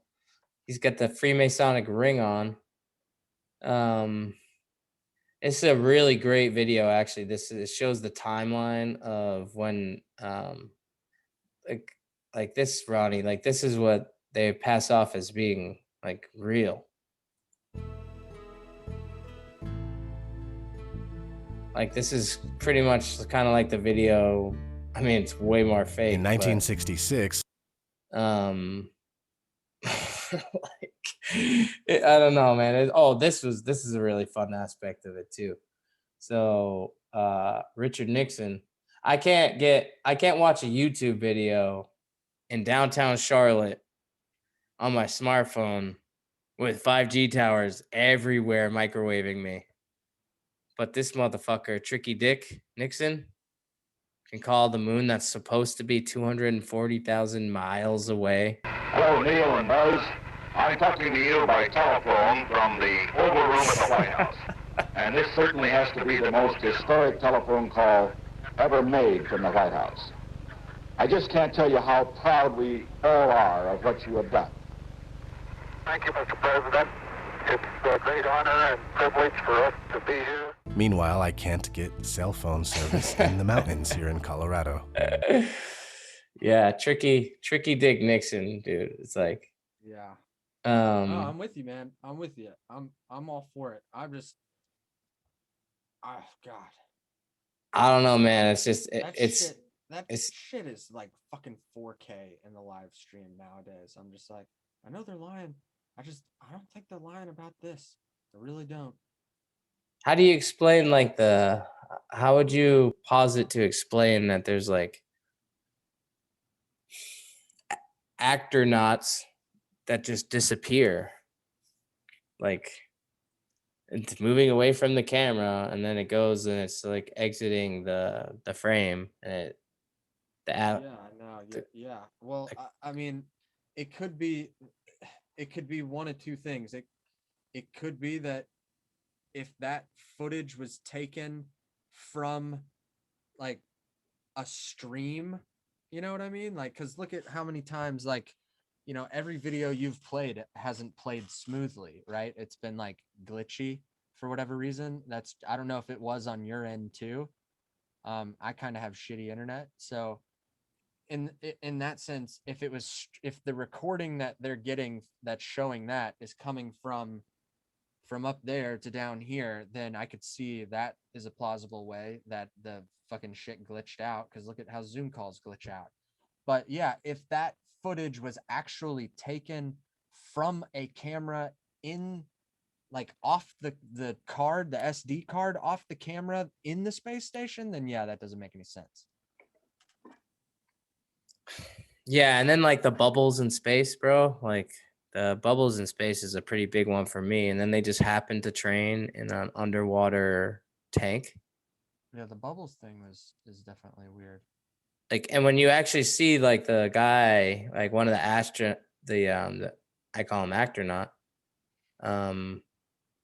They're asked about bubbles in space from like a researcher. Like they were on stage somewhere and they were asked about it. And the guy's like, oh, I don't know what you're talking about. And then he gets asked again at some other conference, some book signing. And just the way these people react when they get asked serious questions that they should have answers to, it's pretty telling.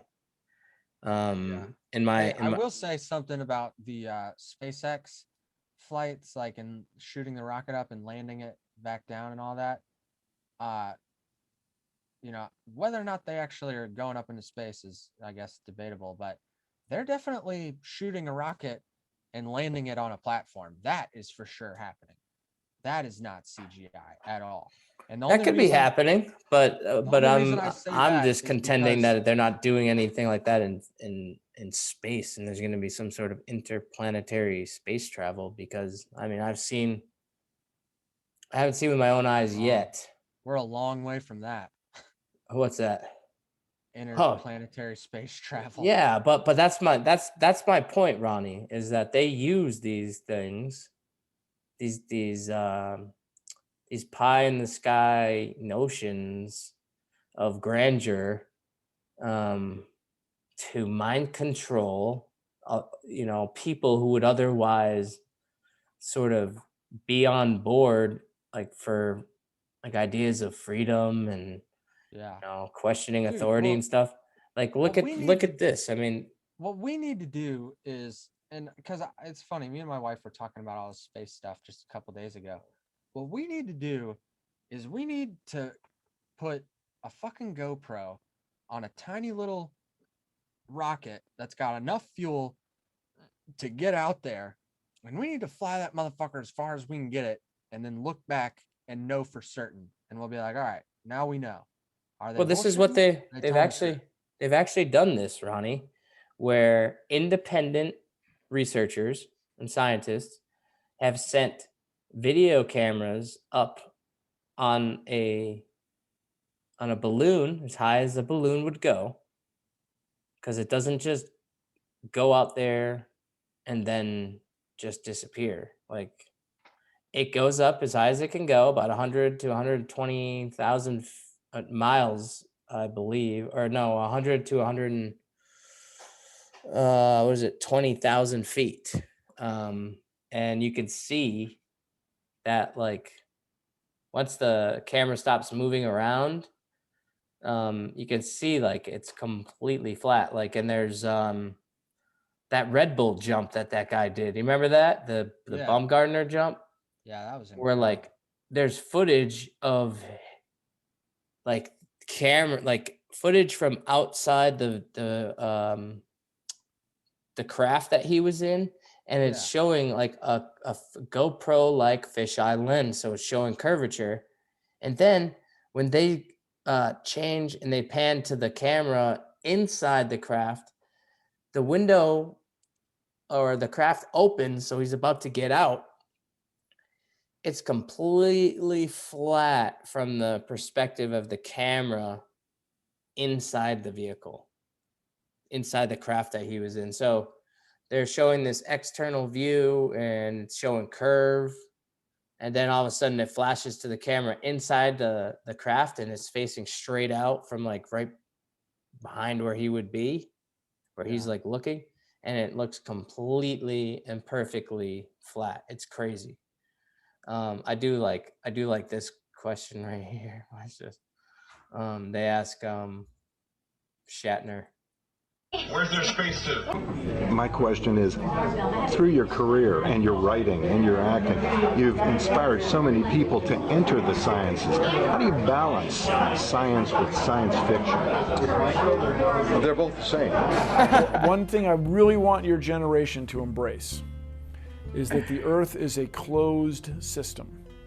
We cannot leave the Earth. But I love what Shatner said there. He's like, how would you, explain the difference between science and science fiction? He's like, I wouldn't. He's like, they're one and the same. Why would Bill Nye say that if he knows that people have been to the moon, right? Like, I think honestly that's the most truthful thing that Bill Nye has ever said, because their game, the game of these controllers, that they want to and sort of have to tell you exactly what they did in subtle little tricky ways. And that's what I think happened here. I don't know where he said it, what program that was on. Well, here's the thing, Andy, is but if I think it's a pretty grand deception, bro. That's my yeah, opinion. no, well, of it. and if this stuff ends up being true, I mean, what it ends up making me think is that, man, maybe the fucking Matrix like simulation is literally what we're living in. What if it literally is that bad? The Truman Show, right? Where it's Yeah, I like, feel like where's the doorway, man? Where's the fucking door?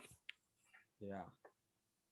I think the deception, like, is very, very grand. I mean, I have made no qualms about saying that I take a grand conspiratorial view.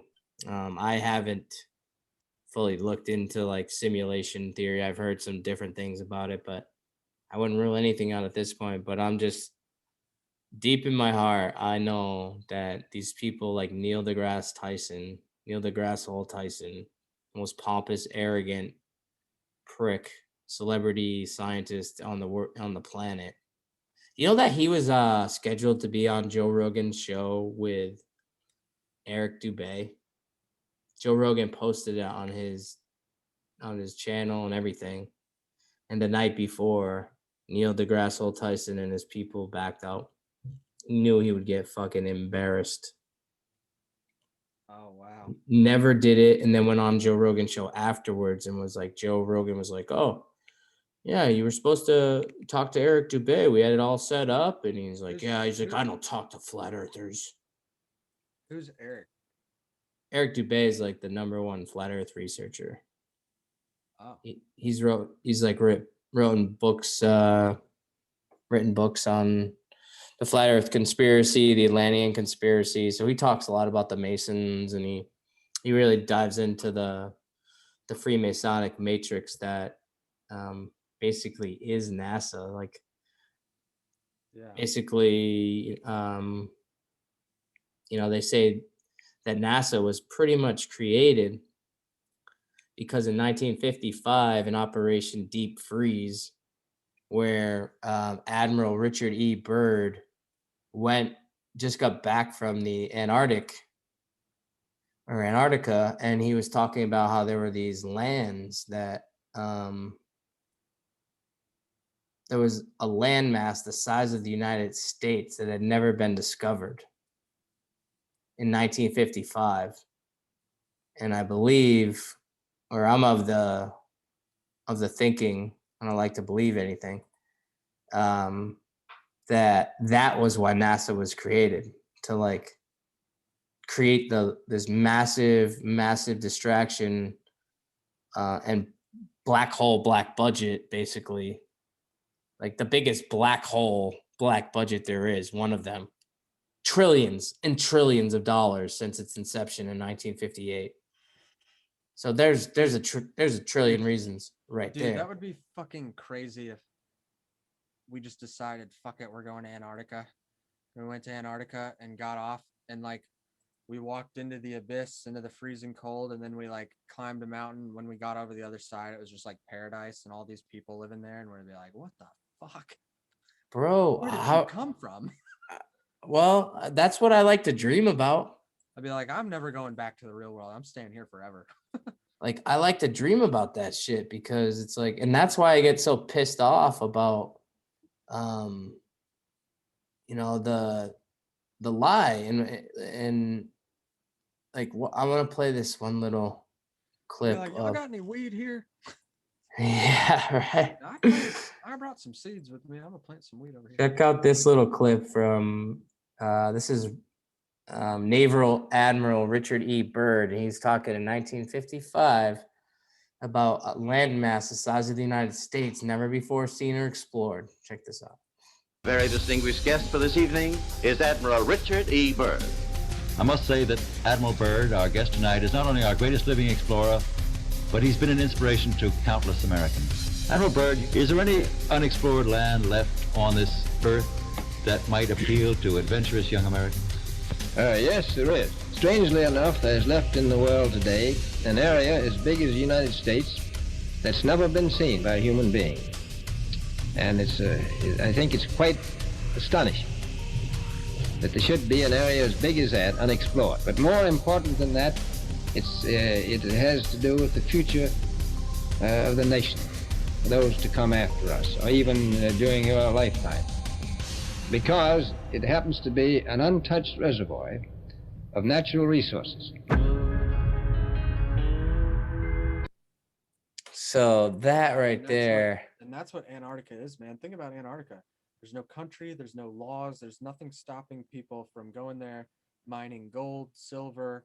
I mean, there's probably everything in Antarctica. Well, here's the thing, Ronnie. Everything. Here's the thing. You jump the gun, because there's something called the Antarctic Treaty that was signed in 1959 that militarized the 60th parallel.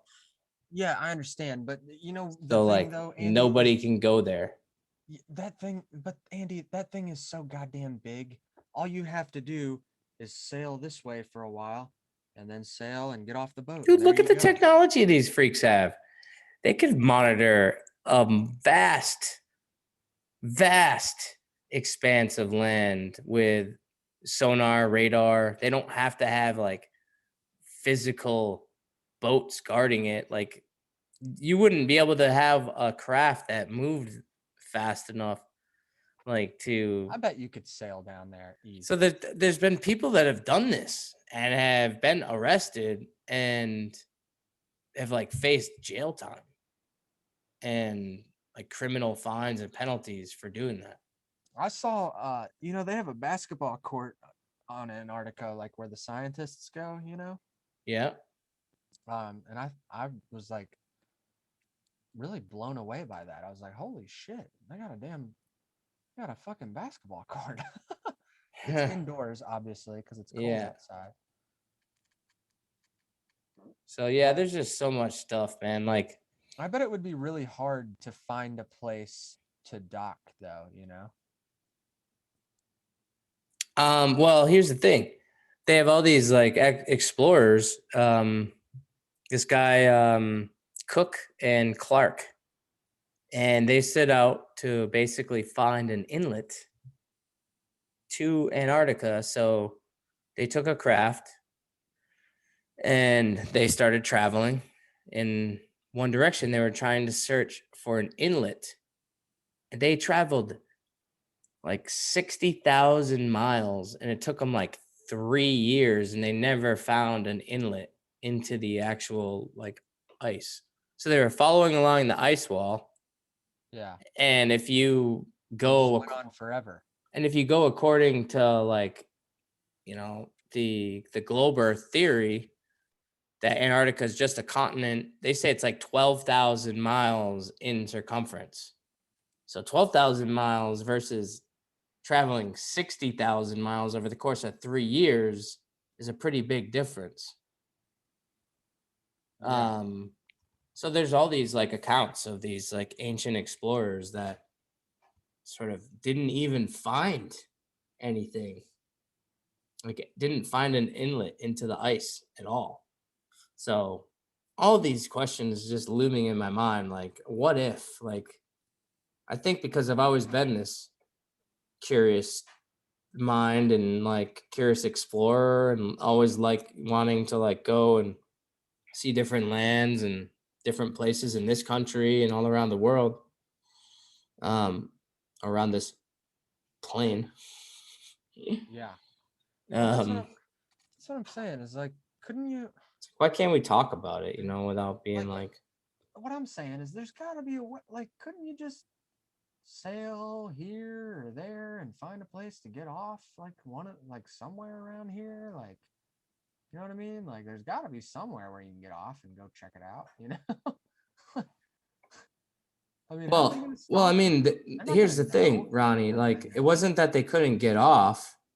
They were trying to find an inlet. So in the model you're just showing, that's the traditional model.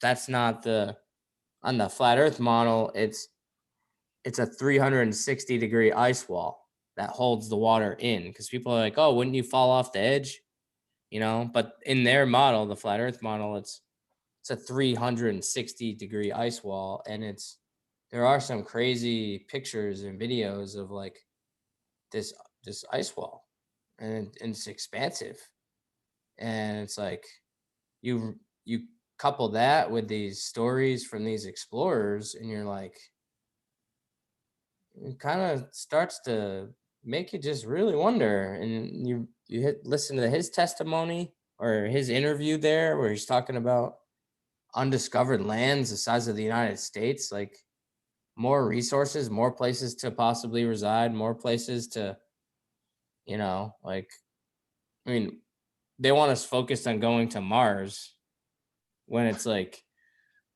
that's some sort of death sentence, because you see all these rockets that blow up and stuff. Elon Musk is pretty good at, and SpaceX is pretty good at destroying shit and Tell you making what shit you need blow up. is you need a boat that's got a helicopter on it. You need to go somewhere around here and take that helicopter and just fly around this whole fucking thing and see what you can find. Because I mean, you know, If it looks if it looks like that. Yeah, if it looks like that, you know, they have But it's militarized. That's what I'm telling you, dude. Like, you can't get past a certain point. They want us. This is like Lord of the Rings type of shit, in my opinion, where they want to keep us in the middle. They don't want us seeing the very center or the very edges. So they're keeping us away from like the true North Pole and the outer rings. Just like Lord of the Rings, they kept us like in what is it, Middle Earth or whatever. Yeah. I mean, just think about that, dude. It makes us very easy to control. It keeps us like totally lost, like on a spiritual level, in my opinion. If they could get us to ignore our senses and what like we're observing, which to me, man, it's just common sense tells me. I mean, why can I see 150 miles? You know, why can I see a lighthouse from 150 miles away? Why can I see mountains that are over 100 miles away when they're telling me there should be 6,666 feet of curvature for every 100 miles? Like, I shouldn't be able to see anything. What's that? Seriously 666? At 100 miles, yeah. Oh my God, that is some bullshit. Yeah, there's a couple of interesting things. Well, I mean, dude, I feel like every time that I've flown, even just 32,000 feet up in the air, you can tell that the Earth is curved. Yeah, see, but how much of that of what you're like connecting as, and they have rounded windows in airplanes, by the way. Yeah, but that doesn't So matter. that's similar to like what a fisheye lens camera on a GoPro might produce. Yeah, I mean, the only thing about the it's like I've skateboarded so much, man. I'm like, if there's anyone that knows about fisheye lenses, it's me. And the only thing I just don't buy is it's like I know what I'm looking at even when I'm looking through a fisheye lens. And those curved glasses on the plane is not the same as a fisheye lens. It's like not even close. But I'm not saying it is the same thing, but I'm saying like from my experience, I'm not seeing curvature up there. I've flown many planes, a lot. I mean, I've flown a lot of planes as well. I'm not experiencing it and this was before I really even ever thought about about it being flat. I didn't see it being curved. I can basically see the fucking, I mean, from an airplane, I'm not seeing curvature, and I'm like wondering why I can see so far when I'm on the ground. I'm like, why can I see so far when I'm on the ground? You know, I tell you what, one of my favorite things to like, granted, I hate flying, but something that I've always loved flying is if you're in a window seat and the plane curves, you know, like to where you can look up, like straight up. It's so crazy, like in the daytime, and you look and that happens and you look up and you're like, oh my God, it's like black. You're so high up that it's like, even though the sun's out, you can still see space, you know? Yeah, I mean, dude, last night the stars were phenomenal, and I was outside and I was looking at all the constellations. I was like, man, I should do this more often. But what I really focused in on is I was looking in between the stars where it was just black, and my mind was just wondering. I was like, God, there's just like a bunch of nothingness out there. At the same time, there's probably like so much going on out there, but from my perspective, it's just black, empty nothingness. Yeah, that was another question I had. It was like after I was like, okay, what is going on in space, you know, and things like that, where it's like you start to look at some of the footage from these like really nice cameras that people have, and I want to see it for myself. There's a guy in our freedom community that has the same camera.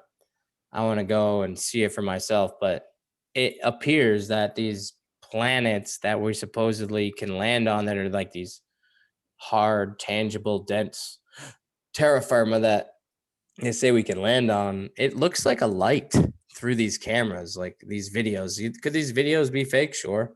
I don't know, but I know people that have these cameras that aren't far from me that I want to see for myself, because like that was the same idea. Like when I was like, I've looked through a telescope before, like a cheap one at that, and I've seen Mars. how does Jupiter, that compare Saturn. to what they show you Mars is, bro?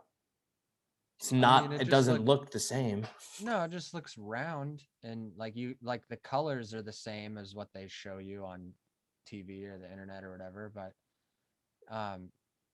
that's something too that I want. I'm like, if Mars doesn't is appear flat, that it's some solid thing that can be landed upon, in my opinion. Like, yeah, only the moon does, but that's only because the moon's so close that you can see it. But I wonder, I'm like, if the Earth is flat, let's just, for the sake of argument, let's say that it is. It's like, why is the sun round? Why is the moon round? And why are all these other fucking planets round? And then ours isn't? It's like, it could be, but it's like, if it is, why? but that's like, you can't like you can't be like, oh look, that appears round, so that means whatever we're on is round, and that's like some sort of proof. Like you could play pool like on a flat table with round balls. Like you're not like, oh, the pool table must be round because the balls are round. Like, that's no what we're observing in what they're calling planets, which many ancient civilizations actually called luminaries. They called them wandering stars. That's what many ancient civilizations called them, because they didn't know exactly what was going on. But in terms of it being some physical structure that we could land on, we're going on having to rely on them telling us that. It's hearsay. Yeah, well, and it is very telling. It is very telling that, like, hey, Neil deGrasse Tyson, you're so fucking confident. You've got all those pieces of paper that say you know what you're talking about. But he won't talk to Eric Dubay. You're right. This should be a walk in the park. You should be able to destroy Eric Dubay. Like, it shouldn't even be. It should be like a joke of a debate to you. So why wouldn't you want to do it? End it once and for all of our sake. Yeah, exactly. That's my point. Why don't we get that? He's obviously much better at articulating these things than me, because he's been doing it for fucking years. But I don't understand how, at the same time, people like me and other people like Eric Dubay, I mean, I was making fun of these people who are flat earthers and mocking and ridiculing them a year ago. And here I am, like, sort of in that camp. So I am just wondering, like, why was I so adamant about saying that I wasn't that thing? Because when people would lump me in, with flat earth, as I was questioning vaccines and stuff, and I'm getting upset about that, like, oh no, I'm not a flat earther, like, and freaking the fuck out. Why is that reaction even coming up for me? And now I'm looking into it and I'm going, there's really something here.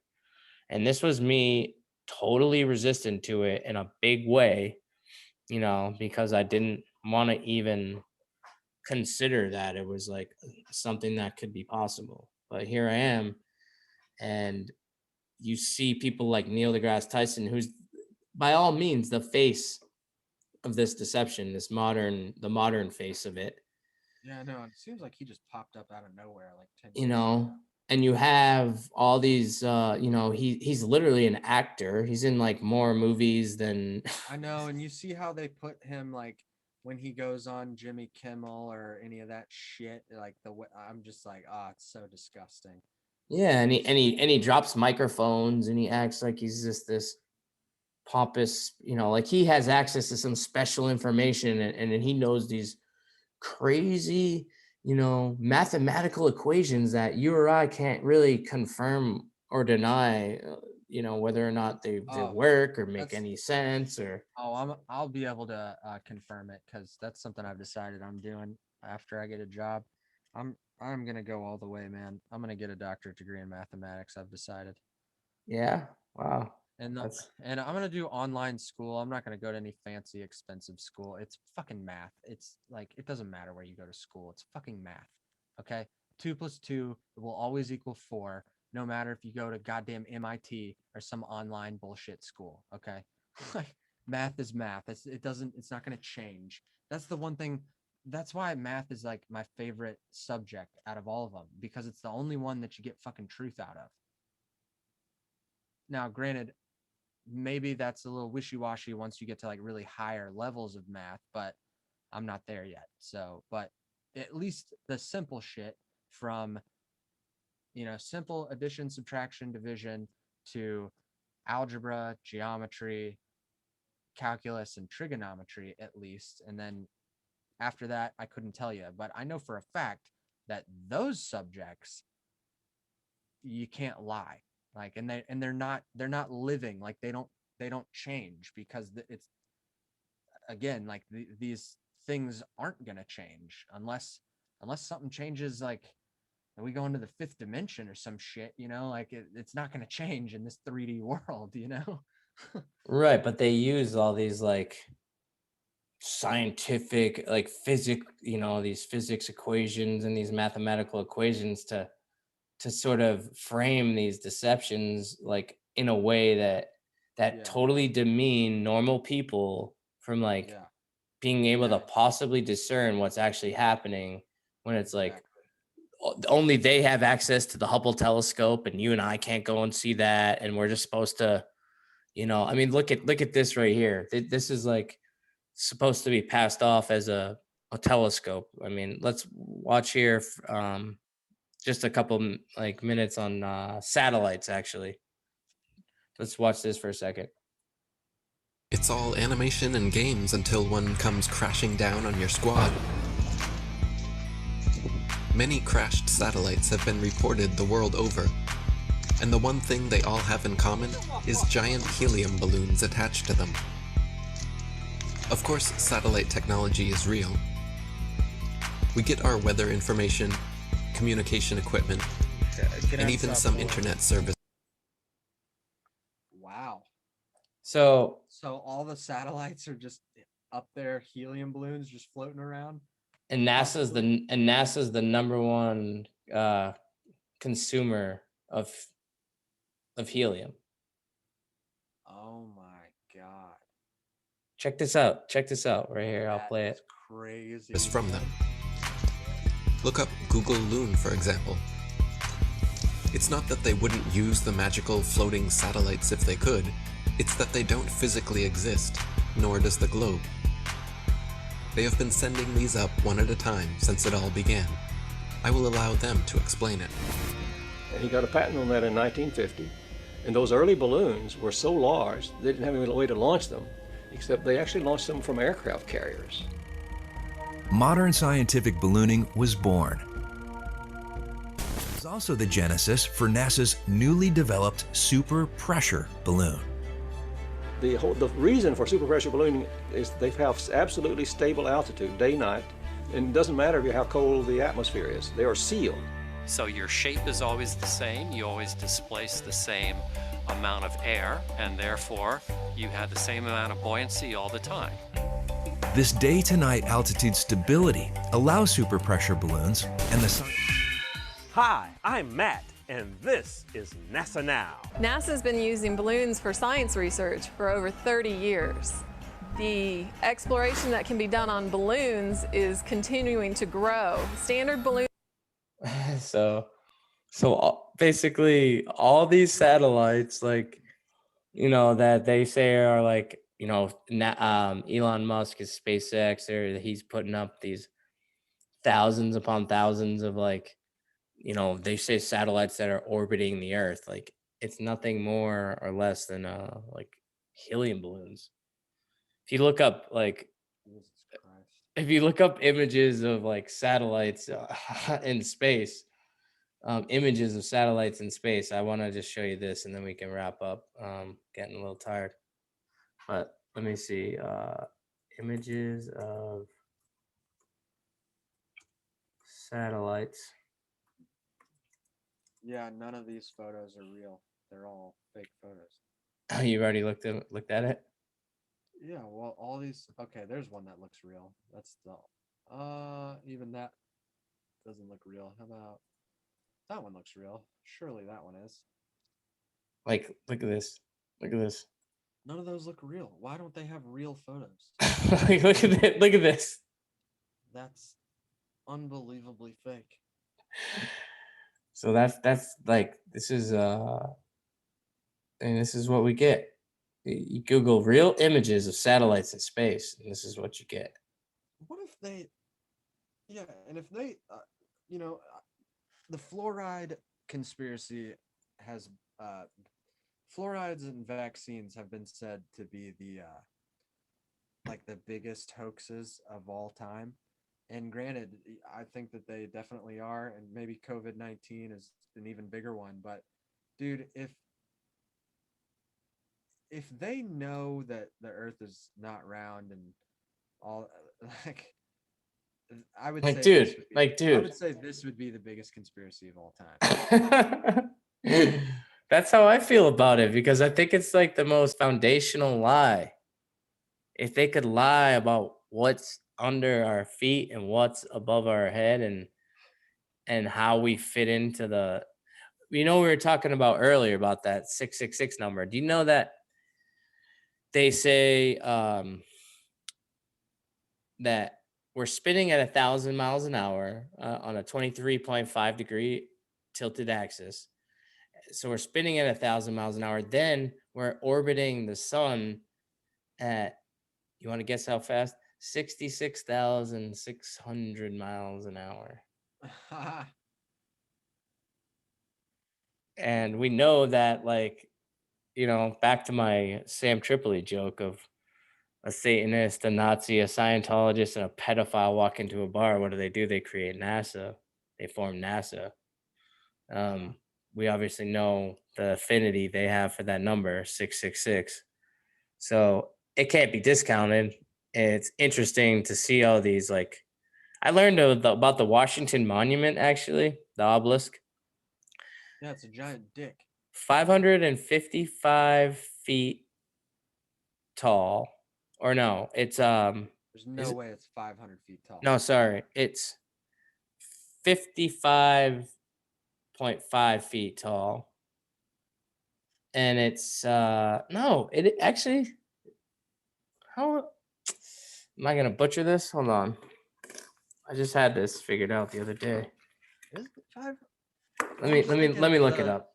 Well, I'm just thinking because the tallest building in Nashville is the Batman building, and it's 612 or 13 feet tall.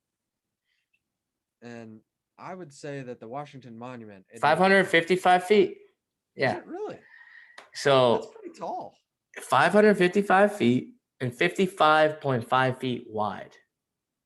When you convert that into inches, 666 inches tall and 66.6.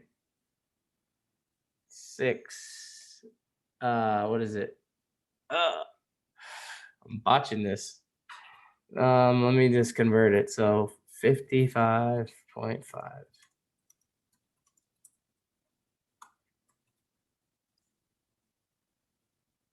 So it's 55.5 feet wide, 666 inches wide. And the height is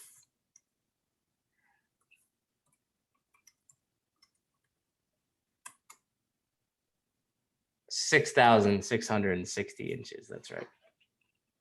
terrible. I butchered that, but just an interesting aside. But yeah, man, I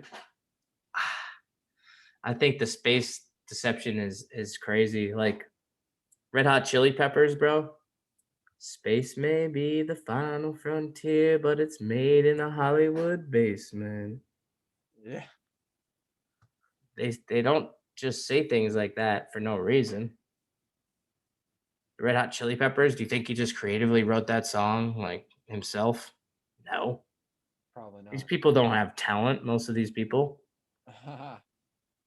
Now they're out there telling us to get vaccinated, It's like, yeah, I believe you, Dave Grohl. Like space may be the final frontier, but it's made in a Hollywood basement. I thank you. Thank you for that. Because, it's fucking crazy, dude. The satellite thing, and it's like, man.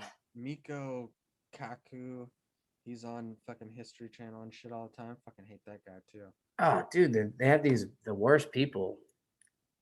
And of course, they'll never have like an open dialogue with someone who really knows what they're talking about, like in regards to, because they'll, dude, they had Barack Obama, like he was making like jokes about, we don't have time for the discussions about the flat earth, like writing it into his speeches, like big speeches in front of like a lot of people.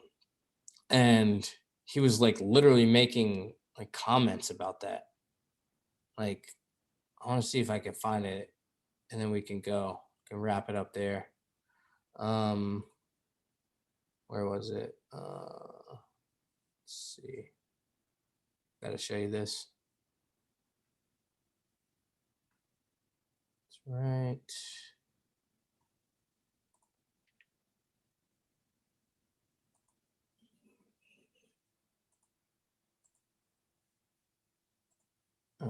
See if I can find it here. Yeah, but yeah, he was making comments. Actually, you could probably find it. Obama, flat Earth. He like always jokes around about this.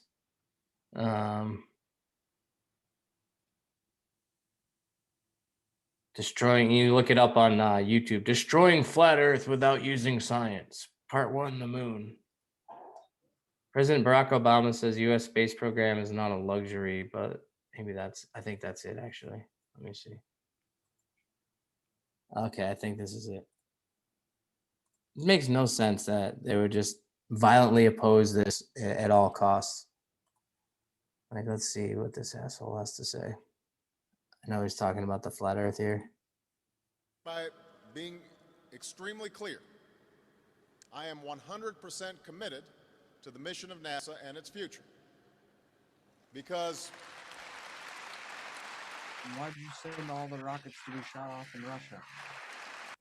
What'd you say?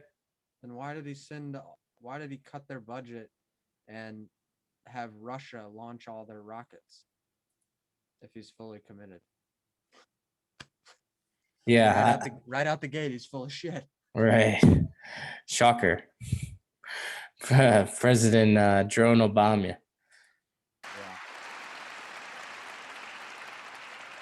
Because broadening our capabilities in space will continue to serve our society in ways that we can scarcely imagine. Because exploration will once more inspire wonder in a new generation, sparking passions and launching careers.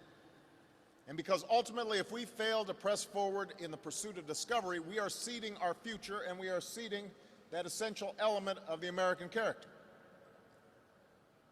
Now, I know there have been a number of questions raised about my administration's plan for space exploration, especially in this part of Florida where so many rely on NASA as a source of income as well as a source of pride and community. We start by increasing NASA's budget by $6 billion over the next 5 years. By buying the services of space transportation rather than the vehicles themselves, we can continue to ensure rigorous safety standards are met, but we will also accelerate the pace of innovations as companies, from young startups to established leaders, compete. AKA, we're gonna give a bunch of fucking money to Elon Musk and Jeff Bezos. Yeah. To design and build and launch new means of carrying people and materials out of our atmosphere. Yes, pursuing this new strategy will require that we revise the old strategy. In part, this is because the old strategy, including the Constellation program, was not fulfilling its promise in many ways. That's not just my assessment. That's also the assessment of a panel of respected nonpartisan experts charged with looking. Oh, respected nonpartisan experts. That wasn't the clip I was looking for, but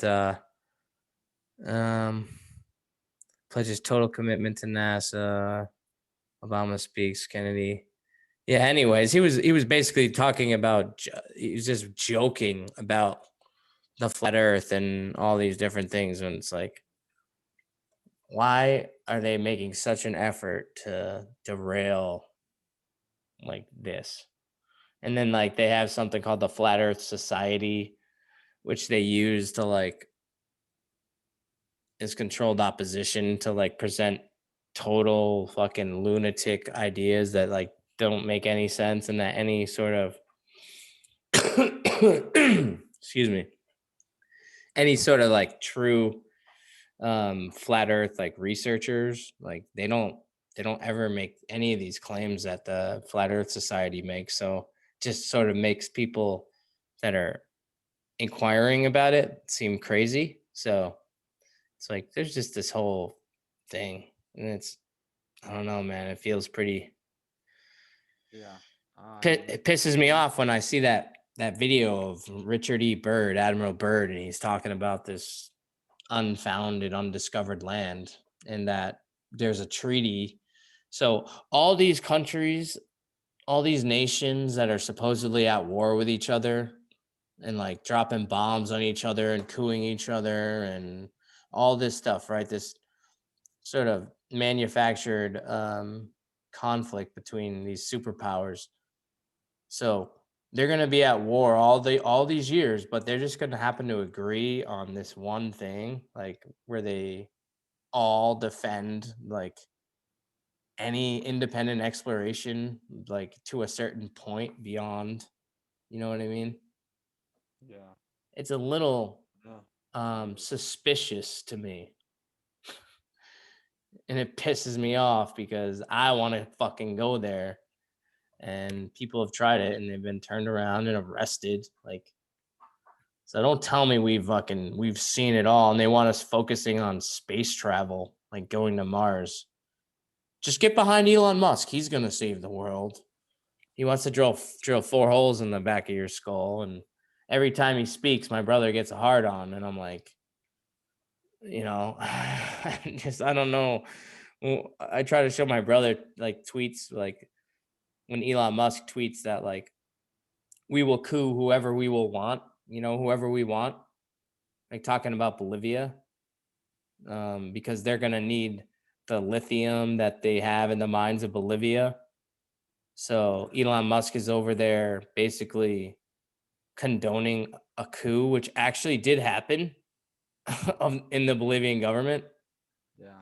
Like they were couped, and Elon Musk was tweeting about it before it, like I think after it had happened.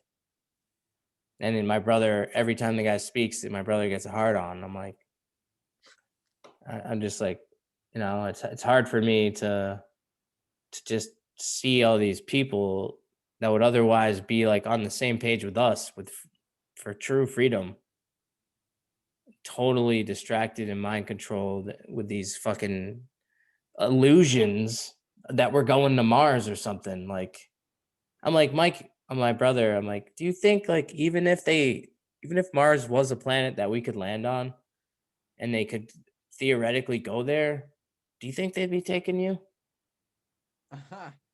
Like, do you think they'd be taking me or you or mom or dad or anyone that we know and love? Like, you really think these people care? Well, you know, for humans and what we accomplish as a species. I was like, well, you know, we supposedly landed on the moon too, and that was man's greatest achievement ever. But all we ever get is, oh, You know, we destroyed that technology and it's a painful process to build it back again. Yeah, that doesn't make any sense. Why would you why would you do that? Man's greatest achievement of all time, ever. And you're just gonna not only misplace it or lose it, but you're gonna deliberately destroy it. Yeah, makes no sense. That doesn't hold up past the sniff test of two people who know what it's like to lie to people, like, Yeah. you know, and what it's like. I mean, a liar, a person who spent their whole adult life, like I once did as a heroin addict, lying to everybody and manipulating people. I understand when I'm being lied to and manipulated. And if I created something that was the greatest achievement of all time, and I think by some accounts it's still considered that, right? Yeah. Men landing on the moon as like the greatest achievement of all time, man's greatest achievement. And that's what we get. You destroyed it. That just doesn't fly with me, man. It pisses me off. Yeah. I'm very intrigued about these things. Well, dude, I gotta go to the bathroom really bad. Yeah, let's call it there, bro. I love you. It's been 4.5 hours. Love you too, man. It's been good chatting. Yeah, as always. Good luck finishing up school. Yeah, man. For sure. Send my love to the old lady and Evie, and we gotta get together soon. I gotta get up to Tennessee. Yeah, man. I wish I could fucking come to see you. I just can't right now. Yeah, I know, and I'm running out of money. I'm running out of money too, so I don't know what I'm gonna do. So. But man, it's been great talking to you. You too, man. Just want to thank the audience for listening. If you made it this far, wow, you're a warrior. But yeah, keep in touch, and we'll talk to you later, buddy. All right, brother. I'll talk to you soon. Night. Hang in there. Yeah, you too. Later.